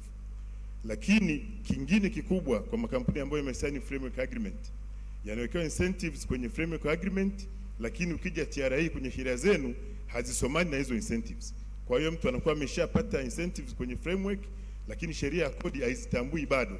Kwa hiyo ziwe aligned kusudi ifacilitate uanzishwaji wa migodi mipya, ili tuweze kuwiden tax base yetu, tukusanye zaidi na sekta ya madini iweze kuchangia zaidi kwenye uchumi kuliko sasa hivi. Kwa upande wa Profesa Kinyondo, ni shauri tu kwamba baada ya kuongeza kodi nyingine ambayo kwa kweli ni shida, tungeangalia inapotokea windfall kwenye bei. Kwa mfano sasa hivi ounce ni dola 1940, ikifika 2000 na kitu, ile difference ambayo hatakuwa tumeipigia kwenye bajeti yetu ielekezwe moja kwa moja kule iwe ring fence kwa ajili ya climate change issues kuliko kuingiza kodi zingine. Lakini pia CSR, makampuni yanatoa CSR kiasi kikubwa sana. Why can't you put a percentage ikaelekezwa kwenye hiyo, kwa sababu anayeathirika ni mwanajamii. Asante. Asante sana. Wewe ni mzungumzaji wa 4 na mimi bado mikono mitatu na ndio nimeiona. Gibbons, baada ya Gibbons mikono ya pili kule mwisho. Naomba uanze na Gibbons, alafu watamalizia kule nyuma na nitampa nafasi ya upendeleo askofu hapa mbele. Atamalizia alafu tutaenda kwa wazungumzaji. Asante, naitwa Gibbons, natokea Police Forum. Just kuchangia machache kwenye issue ya climate financing. To me, I think it is possible to have climate financing of the climate aspect. Nadhani kama alivyosema mwenzangu hapa, issue ya new taxes, actually I'm against it kwa sababu tunatoa nguvu kwa corrupt regimes, especially in Africa.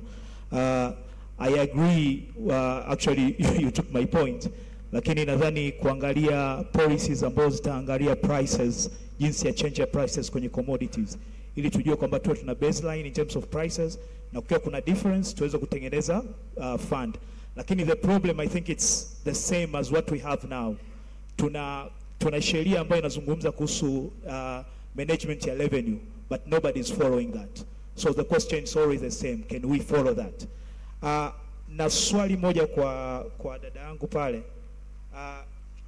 just basing on the way that the world is, it's like everything is done on debts. Kwa hiyo my worry in terms of the overall climate financing aspect, probably all the solution will be coming from debt point of view. Kwa hiyo we are solving the future problem by creating another future problem. So is there any example of a country which is resource based, like the way that Tanzania is, or part of the countries in Africa, ambayo ina mechanism ya kuweza kutengeneza funding kwa ajili ya mitigate issue around climate? Lakini last thing which I think it is possible is mikono miwili ya mwisho au mmoja ameshashusha kwa hiyo baki mmoja tu. Okay. Chap kaka. Asante. Naitwa Emmanuel Tuimanye na hudumu Radio Singere FM Mwanza. Kwa mujibu wa tafiti zilizotolewa hapo awali na profesa, Tanzania inapoteza bilioni 1.5 kwa kila mwaka ambazo zinatoroshwa kwa njia haramu nje ya nchi.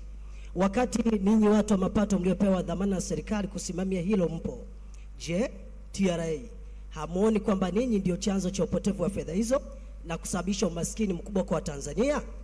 Swali jingine, swala la uharibifu wa mazingira limekuwa janga kwa Tanzania na ulimwengu kwa ujumla sasa, huku likiathiri wananchi kwa kiasi kikubwa na serikali ikilifanya swala hilo kama sehemu ya chanzo cha mapato, mathalani kuwapiga faini wawekezaji bila kuja na suluhisho la kudumu.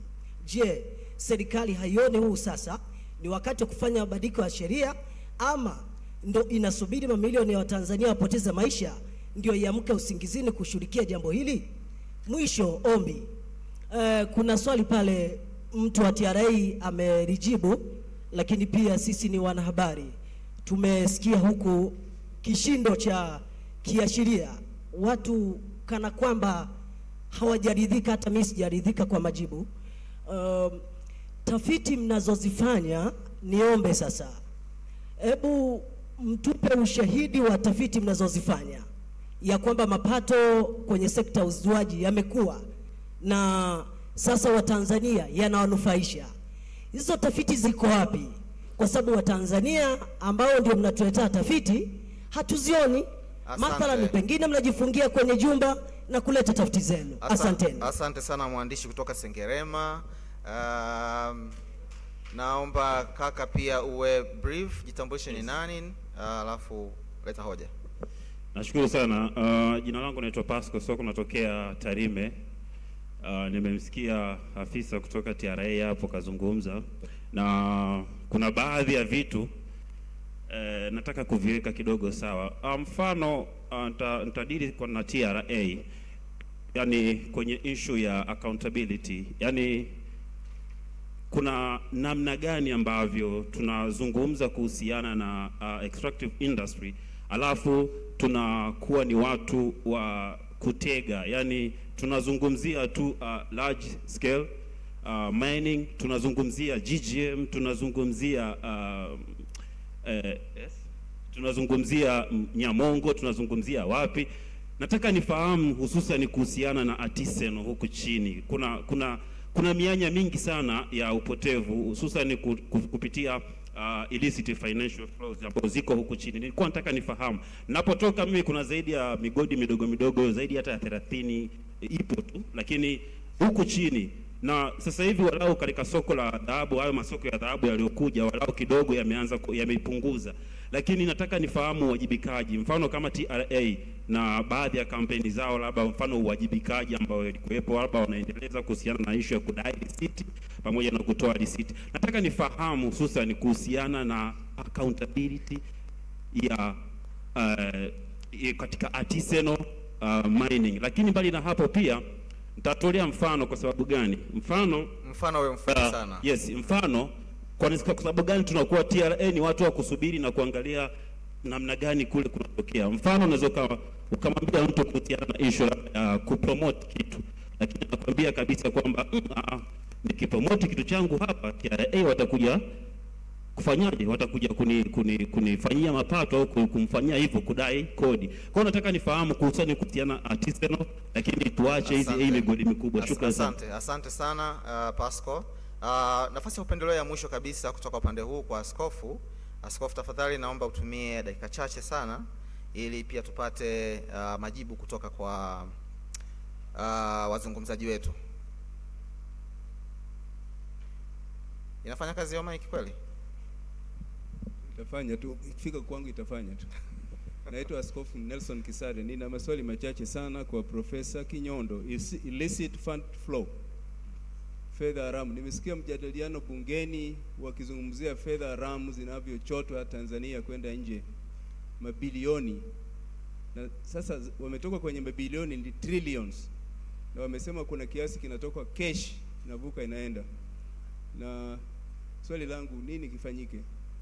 Kwa sababu nikipita kwenye magereza kwenda kuwaombea huko wafungwa, sijawahi kukuta mtu aliyefungwa kwa sababu ya illicit fund flow. Sijui kwa nini wao hawafungwi. China wananyongwa. China illicit fund flow wananyongwa. Wakiletwa kwangu nasema pepo toka. Lakini sasa wanafanywaje? Profesa, tuwafanyeje? Kuna kitu kinaitwa player bargaining. Is part of it. Player bargaining tumeambiwa na nimesikia kiongozi wa nchi akisema fedha zilizotokana na player bargaining zilienda China. Sijui kama zimerudi. Sasa nauliza swali lingine. Hivi kuna sheria nchi hii inayo back player bargaining? Kwamba ili tuwe na kitu kinaitwa player bargaining, kuna sheria inayo back hiyo player bargaining. Professor Efshin, you are a professor? Or am I giving you a title which you don't? You look like a professor. Okay, Professor Efshin, you talked about debt servicing, the debt burden in Tanzania, and you indicated that it is moderate debt distress. Moderate. Yes. Yes, it is moderate. Yes. Okay. Now my question is, debt burden is divided into two. There is a debt which is coming out of commercial loan and debt which is coming out of bilateral agreement. Do you know the percentage? Which one is commercial loan and which one is a bilateral agreement? Because commercial loan attract more interest rate and we pay more. It gives more burden to the country compared to the bilateral. Do you know the percentage? That's my question. Atajibu, yes. You will answer when you have time. Asanteni sana. Nafikiri imetenda haki, pande zote mbili zimezungumza. Sasa naomba tupate majibu kutoka kwa wazungumzaji wetu, na ningeomba nianze na CPA sababu inaonekana na maswali mengi kidogo, kwa hiyo anaweza kachukua muda kidogo. Alafu tutafata Afshin and then Prof and then Dr. Rukonge. Na naomba unapojibu swali ukimaliza sema chochote cha mwisho ambacho ni cha kufungia, sababu naamini baada ya hapo tutakuwa tena na muda wa kuzungumza. Karibu sana CPA. Nashukuru, na kweli nimekuwa na maswali mengi. Nimegundua nabidi pia nikatoe taarifa kwamba watu kumbe wana maswali mengi, wananchi wanataka kufahamu na kupata taarifa. Inawezekana kwenye eneo hili hatujaongeza nguvu zaidi, kuelekea mbeleni itabidi tuongeze nguvu nyingi zaidi. Lakini labda nianze na swali la mkurugenzi. Kimsingi kwa kuwa sijakuwepo kwenye majukwaa mawili yaliyopita na sikuweza kujua chanzo ya issue yenyewe ilianzia wapi, hapo umeniendeleza tu kwa ufupi kwamba kuna malalamiko ya issue ya watu wanaotoka Sengerema kwenye issue ya mchakato Sengerema au wilaya mpya.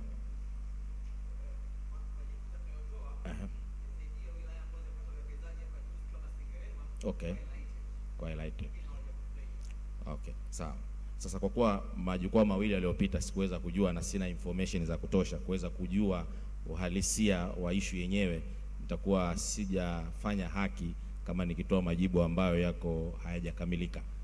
Kwa hiyo ni vyema labda tukitoka hapa nikutane na hao watu niweze kujua ni nani anahusika na wamefikia wapi na wapi wamekwama, ili nishirikiane nao kuhakikisha jambo lao linasonga mbele. Swala la pili ilikuwa ni issue ya closure management. Nimeona profesa amelizungumzia hapa na amerifaa mgodi ule wa Buzwagi na Tulawaka ameuzungumzia. Sina taarifa kwamba ni kiasi gani zimetoka. Profesa ndo ametuambia hapa kuna US dollar milioni I think 19, lakini najua kwa Buzwagi bado kuna vitu vinaendelea pale na bado wanaendelea kwenye hiyo closure plan. Sidhani, sina hakika kama wameshakamilisha, lakini najua watakapokamilisha watafuata utaratibu wa hiyo fundi kuweza kutumika.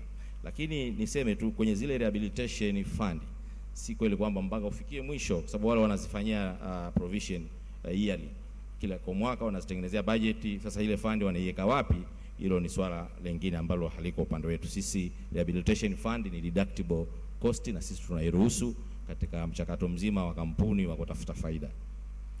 Swali lingine ilikuwa limetoka kwa mtu wa Chamber of Commerce, alikuwa amezungumzia provision mbili ya section 65B ya ring fencing na 56. Hizi ni issue za policy, nimezichukua, sio rahisi kuzitolea maamuzi hapa. Najua ni michakato, ina changamoto hii section naitambua, na 56 imefanywa maboresho kwa ndani kwenye budget hii kwenye finance bill iliyopita. Nadhani ni issue za kwenda kuzifanyia. Kuhusiana na issue ya framework agreement kwamba sheria zireflect kwenye vile vitu ambavyo vimekuwa agreed kwenye framework agreement. Mimi sio mwanasheria na mtungaji wa sheria, lakini kitu kimoja tu, kwa sababu natambua kwa mfano kwenye kampuni za bariki ambazo zimeingia framework agreement na serikali, zile vitu ambavyo vyote viko kwenye utaratibu ule wa framework agreement, sisi as auditors tunavitekeleza, hatujai kwenda kinyume nao. Sasa sijajua ni makampuni gani ambayo yameingia kwenye hizo framework agreement sheria zitambui. Sheria sisi tunatambua kiutaratibu ule wa framework agreement ambayo ni mkataba ambao na serikali na haya makampuni. Sina hakika ni kampuni gani, kama utaweza kunitajia hiyo kampuni, na kama tuko nayo large taxpayer tutaifuatilia tuweze kujua ni maeneo lipi ambalo kitu kimezungumzwa kwenye agreement na serikali, alafu kwenye muktadha wa sheria sisi ambao tunapaswa tutekeleze utaratibu wa kufuata sheria hatutekeleze. Lakini kwa kampuni za bariki ambazo mimi nimeshahusika pia kwenye ukaguzi wake, utaratibu ule wa sheria tunaufuata. Huo naweza nikakuhakikishia 100%. Chanzo cha fedha, madini yanatoroshwa, mapato yanapotea. Mwandishi wa habari kutoka Mwanza, hizi ni taarifa nzuri kwetu sisi, kwa sababu tukishajua taarifa kama hizi ni lazima tuzifanyie kazi, hatuwezi tukaziacha tu zikapita. Kama kuna wahusika lazima wafuate mkondo wa kisheria, na kwa sisi maofisa sheria ziko kali kabisa na mifumo ya serikali na ya TRA kwa ujumla wake katika kuhakikisha madini hayatoroshwi kwa njia ambazo zisizo sahihi. Iko very strong. Tuna masoko yetu ya madini ambayo watu wachimbaji wadogo wanapaswa kwenda kuuzwa huko, kama wahendi wanatorosha kwa njia ambazo zisizo halali. Tafadhali mwandishi wa habari, tutakuomba utuletee hizo taarifa na sisi tutazifanyia kazi bila kusita, na wala hatutakutaja kama wewe ndio umetuletea hizo taarifa. Taarifa hizo zitakuwa ni siri na tutazifanyia kazi. Kuhusiana na labda yanatoroshwa kwa kiasi gani, kwa sababu ni issue ambayo inabidi vyombo vingine vya serikali vifanyie kazi, kwa sababu sisi TRA tunafanya kazi hii kwa kushirikiana na vyombo mbalimbali, na issue ya madini ni issue very sensitive, sio kitu kirahisi. Na kama wako wanaotorosha kwa namna hii, sisi wote ni stakeholders, tunapashwa tutumie fursa hiyo kutoa taarifa. Tukisema tu hapa haitoshi, chukua hatua, tuletee taarifa, na sisi tutafuata, tutachukua sheria kali kuhakikisha madini hayaendelei kupotea kwa njia ambazo zisizokuwa za halali. Swali lingine lilikuwa issue ya accountability. Ndugu yangu wa Tarime, kwamba huku chini kuna mianya mingi sana ya kupoteza mapato. Uwajibikaji ukoje? Uwajibikaji ukoje kwa wachimbaji wadogo wadogo? Tunakuomba Mheshimiwa pia utuletee hizi taarifa, zitatusaidia, lakini kama TRA tumelichukua hili na tutalifanyia kazi, na mimi nitaenda kulitolea taarifa rasmi kwenye vyombo husika kuhakikisha eneo hili ambalo tunapoteza mapato ya serikali hayaendelei kuvuja. Sio rahisi kusema moja kwa moja accountability ya mtu mmoja mmoja kwamba huyu afanye kazi yake vizuri, kumbe kuna vikwazo ambavyo vinamfanya afanye, tuweze kuvikwamua. Ni nini kinafanyike? Tushirikiane. Taarifa hii ni nzuri kwa sisi ambao wakusanyaji mapato ya serikali, na wewe mwenzangu ambaye ni mwandishi wa habari ukitupatia itakuwa pia ni vyema zaidi. Lakini kama serikali na sisi TRA kwa kweli tunajitahidi kadri ya uwezo wetu kuwafikia kila mmoja wetu na kila mtu ili kuhakikisha mapato ya serikali hayapotei. Ni eneo muhimu sana hili la wachimbaji wadogo, na inawezekana unachokisema kina uhalisia na ukweli. Hatuwezi kuacha taarifa hii ipite bila ya kufanywa kazi. Mwisho, watu kupromoti kitu changu hapa, watu wa TRA wanakuja na EFD.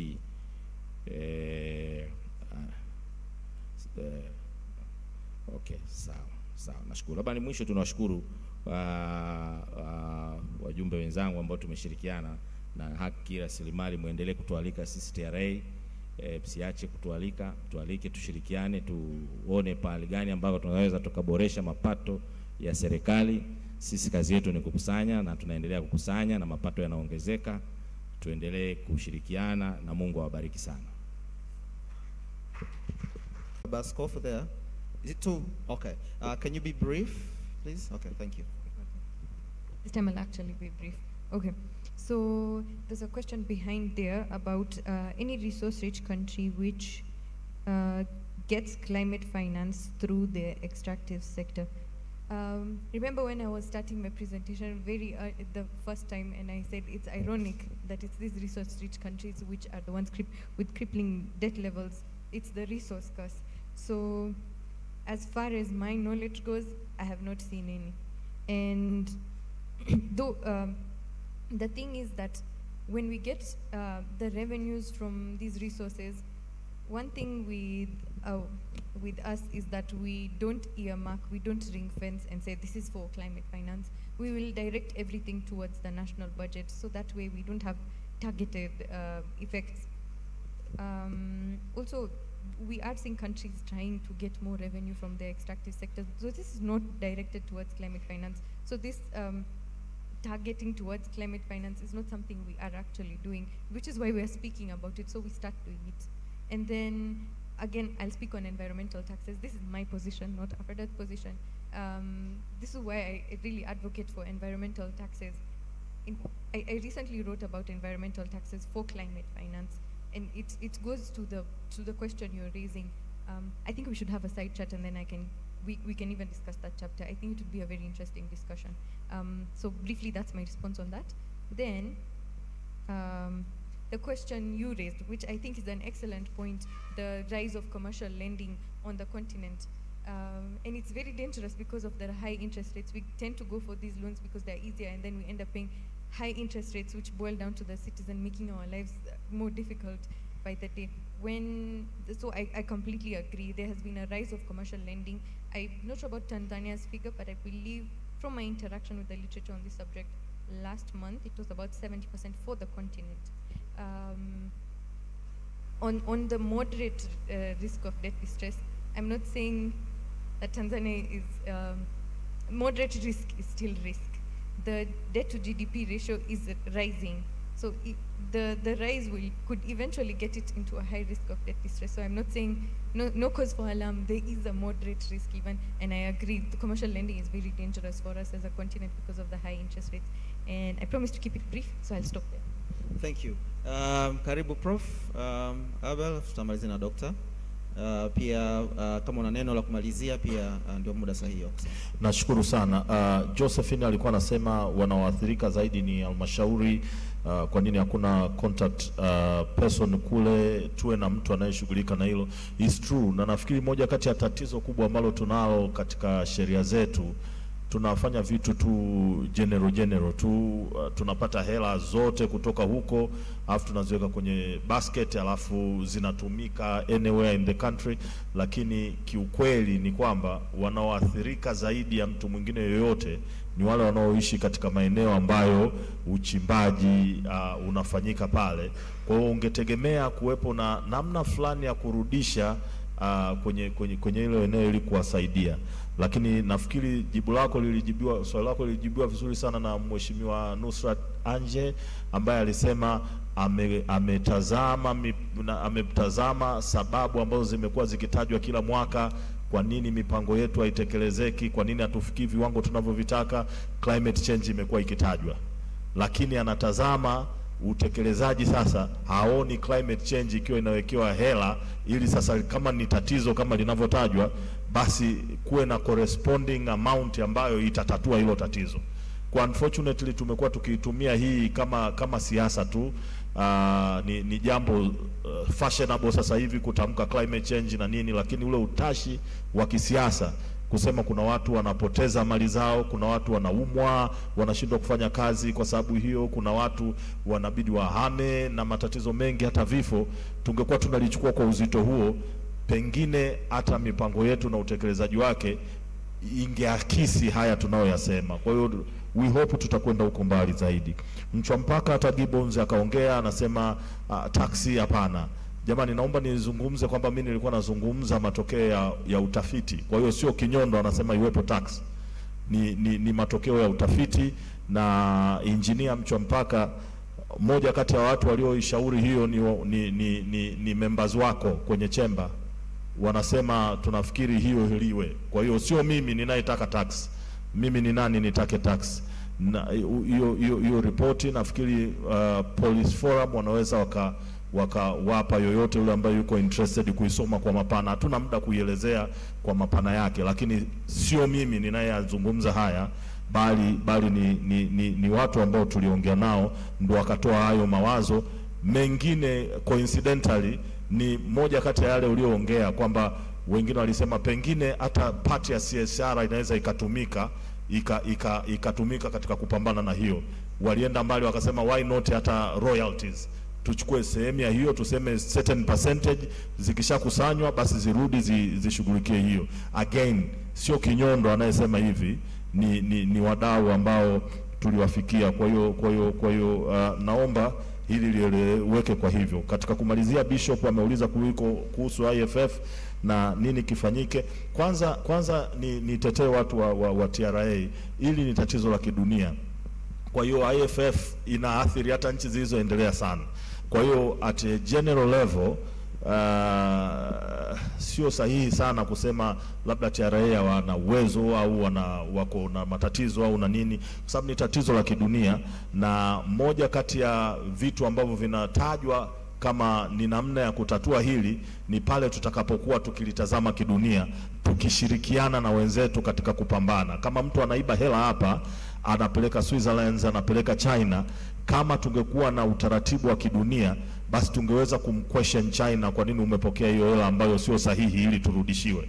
Kwa hiyo unaweza ukaona kwamba ni tatizo ambalo kama tukiliangalia globally, kama tunavyosema tunapambana na ugaidi kidunia, tuna Interpol, tuna nini, tungekuwa na mechanism ambayo inaweza ikafanya hivyo, ingerahisisha vizuri. That said, kuna vitu vidogo ambavyo tunaweza tukavifanya leo. Kwa mfano, kupambana na hili jambo tukiwa na intergovernmental mechanism ambayo interagency mechanism ambayo itahusisha sectors nyingi ambazo zinaweza zikaona, kwa sababu TRA kama TRA ni toza kodi tu, lakini kuna eneo la jinai hapo, kuna eneo la rushwa hapo, kwa hiyo hawa wote wangekuwa wanahusika kikamilifu on daily basis, pengine lingeweza kutusaidia likaondoka hivyo. Lakini kuna vitu vingine tunaviweka, tax incentives zinasaidia sana haya mambo yaendelee kuwepo. Why should we have them in the first place? Kuna watu wana argue, jamani, hata zisipokuwepo watu watakuja tu, kwa sababu tuna madini, watu watakuja tu. Why do you put incentives katika century hii ya leo? Lakini pia na bilateral treaties ambazo tunazokuwa nazo. Kama tuna treaties na watu ambao ni tax havens, maana yake tunarahisisha hiyo shifting ya hizo profit wanaita base erosion na profit shifting, tunaorahisishia hiyo kazi. Kwa hiyo tuwe makini nani tunaingia naye bilateral treaty na vitu kama hivyo. Mwisho wa yote, nafikiri matatizo haya hayako sana katika utaalamu, japo watu wanasema inabidi tuongeze utaalamu, watu wetu wa TRA waweze kuwa na utaalamu na nini. Nafikiri haya mambo yote solution yake inarudi kwako, Bishop.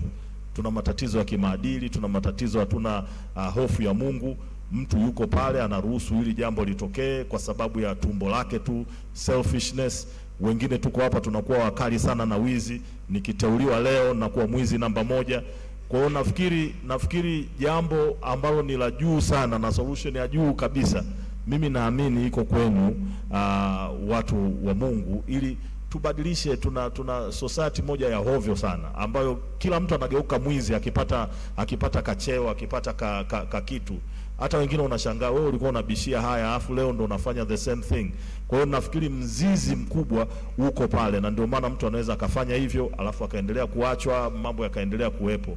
Mwisho tu kwa kumalizia, nilikuwa napenda tu kusisitiza, na hili nafikiri tunaweza tukaliangalia kwa hivyo, na watu wote ambao wanashiriki na serikali na nini, ifike mahali tuone wale ambao kwao uchimbaji unafanyika wanaathirika zaidi ya tunaoishi Dodoma, zaidi ya tunaoishi Dar es Salaam. Tukilitambua hilo, tutaangalia uwezekano na kuhakikisha kwamba kuna sehemu, na hapa sizungumzi tu levy, ile development levy na vitu kama hivyo, nazungumza considerable amount ambayo itaweza kuwasaidia. Tumepata information, kuna watu wanapata kansa, kuna watu wanapata matatizo mengi, lakini ni wale wanaokaa katika maeneo hayo. Sisi sheria zetu haziangalii hizo, tunachukua hela tunaziweka kwenye basket. Mwisho wa siku tunagawiwa, hata sisi wa Dar es Salaam ambao hata hatujui mercury inasababisha matatizo gani kwenye miili, tunapata sawa na mtu wa Nyamongo. Nafikiri hiyo ni tatizo na ni dhambi ambayo inatakiwa tuitubia. Asante. Asante sana Prof. Dr. Kwa uchache pamoja na neno la mwisho. Mimi sikuuliza swali, lakini kumalizia tu ni kwamba very brief, kuna misconception au tunachanganya mazingira na mabadiliko ya tabia nchi. Lazima tuelewe ni vitu vili tofauti. Japokuwa uchafuzi wa mazingira unasababisha mabadiliko ya tabia nchi. Hilo la kwanza. La pili, mabadiliko ya tabia nchi yanaweza yakatuingiza kwenye umaskini sana kuliko huu ambao tunao, na pia vile vile inaweza kutumika na wachache kuweza kufaidika. Kwa hiyo lazima tujue tunataka tuwe wapi. La tatu ambalo ndo la mwisho, nilikuwa nikisikiza hapa TRA na nini, no, la nne ndo la mwisho. La tatu ni kwamba nilikuwa naomba tuweze kuwaza sana sana community people based solutions. Tusifikirie sana sana tu serikali na nini, kwa sababu at the end of the day mabadiliko ya tabia nchi kudeal nayo, financing na kila kitu, kama alivyokuwa anasema katika zile kwa Kiingereza ita host communities, sehemu ambazo haya matatizo yanatokea. Mimi naamini kutokana na uongozi wa hayo maeneo, projects zinaweza zikaanza at a very small level kuweza kusaidia mabadiliko ya tabia nchi, ambao baadaye anaweza kutumika kama model kufanya uwekezaji mkubwa zaidi au kuendelea zaidi kuliko kukaa na kusubiria sana sana kwa wale wanaoishi kwenye yale mazingira. Cha nne na cha mwisho ni kwamba mabadiliko ya tabia nchi yapo, na sio kama ni agenda ya kutoka sehemu fulani, na lazima tuweze kubadilisha tabia zetu ili tuweze kukabiliana nayo. Asante sana. Asante sana Dokta. Basi kufikia hapo ndio mwisho wa session yetu ambayo tumekuwa nayo kwa takriban masaa mawili sasa. Kipekee naomba nimshukuru CPA Aubrey kutoka TRA, lakini pia Afshin, thank you so much. I know you traveled from Nairobi to Dodoma just to attend this session.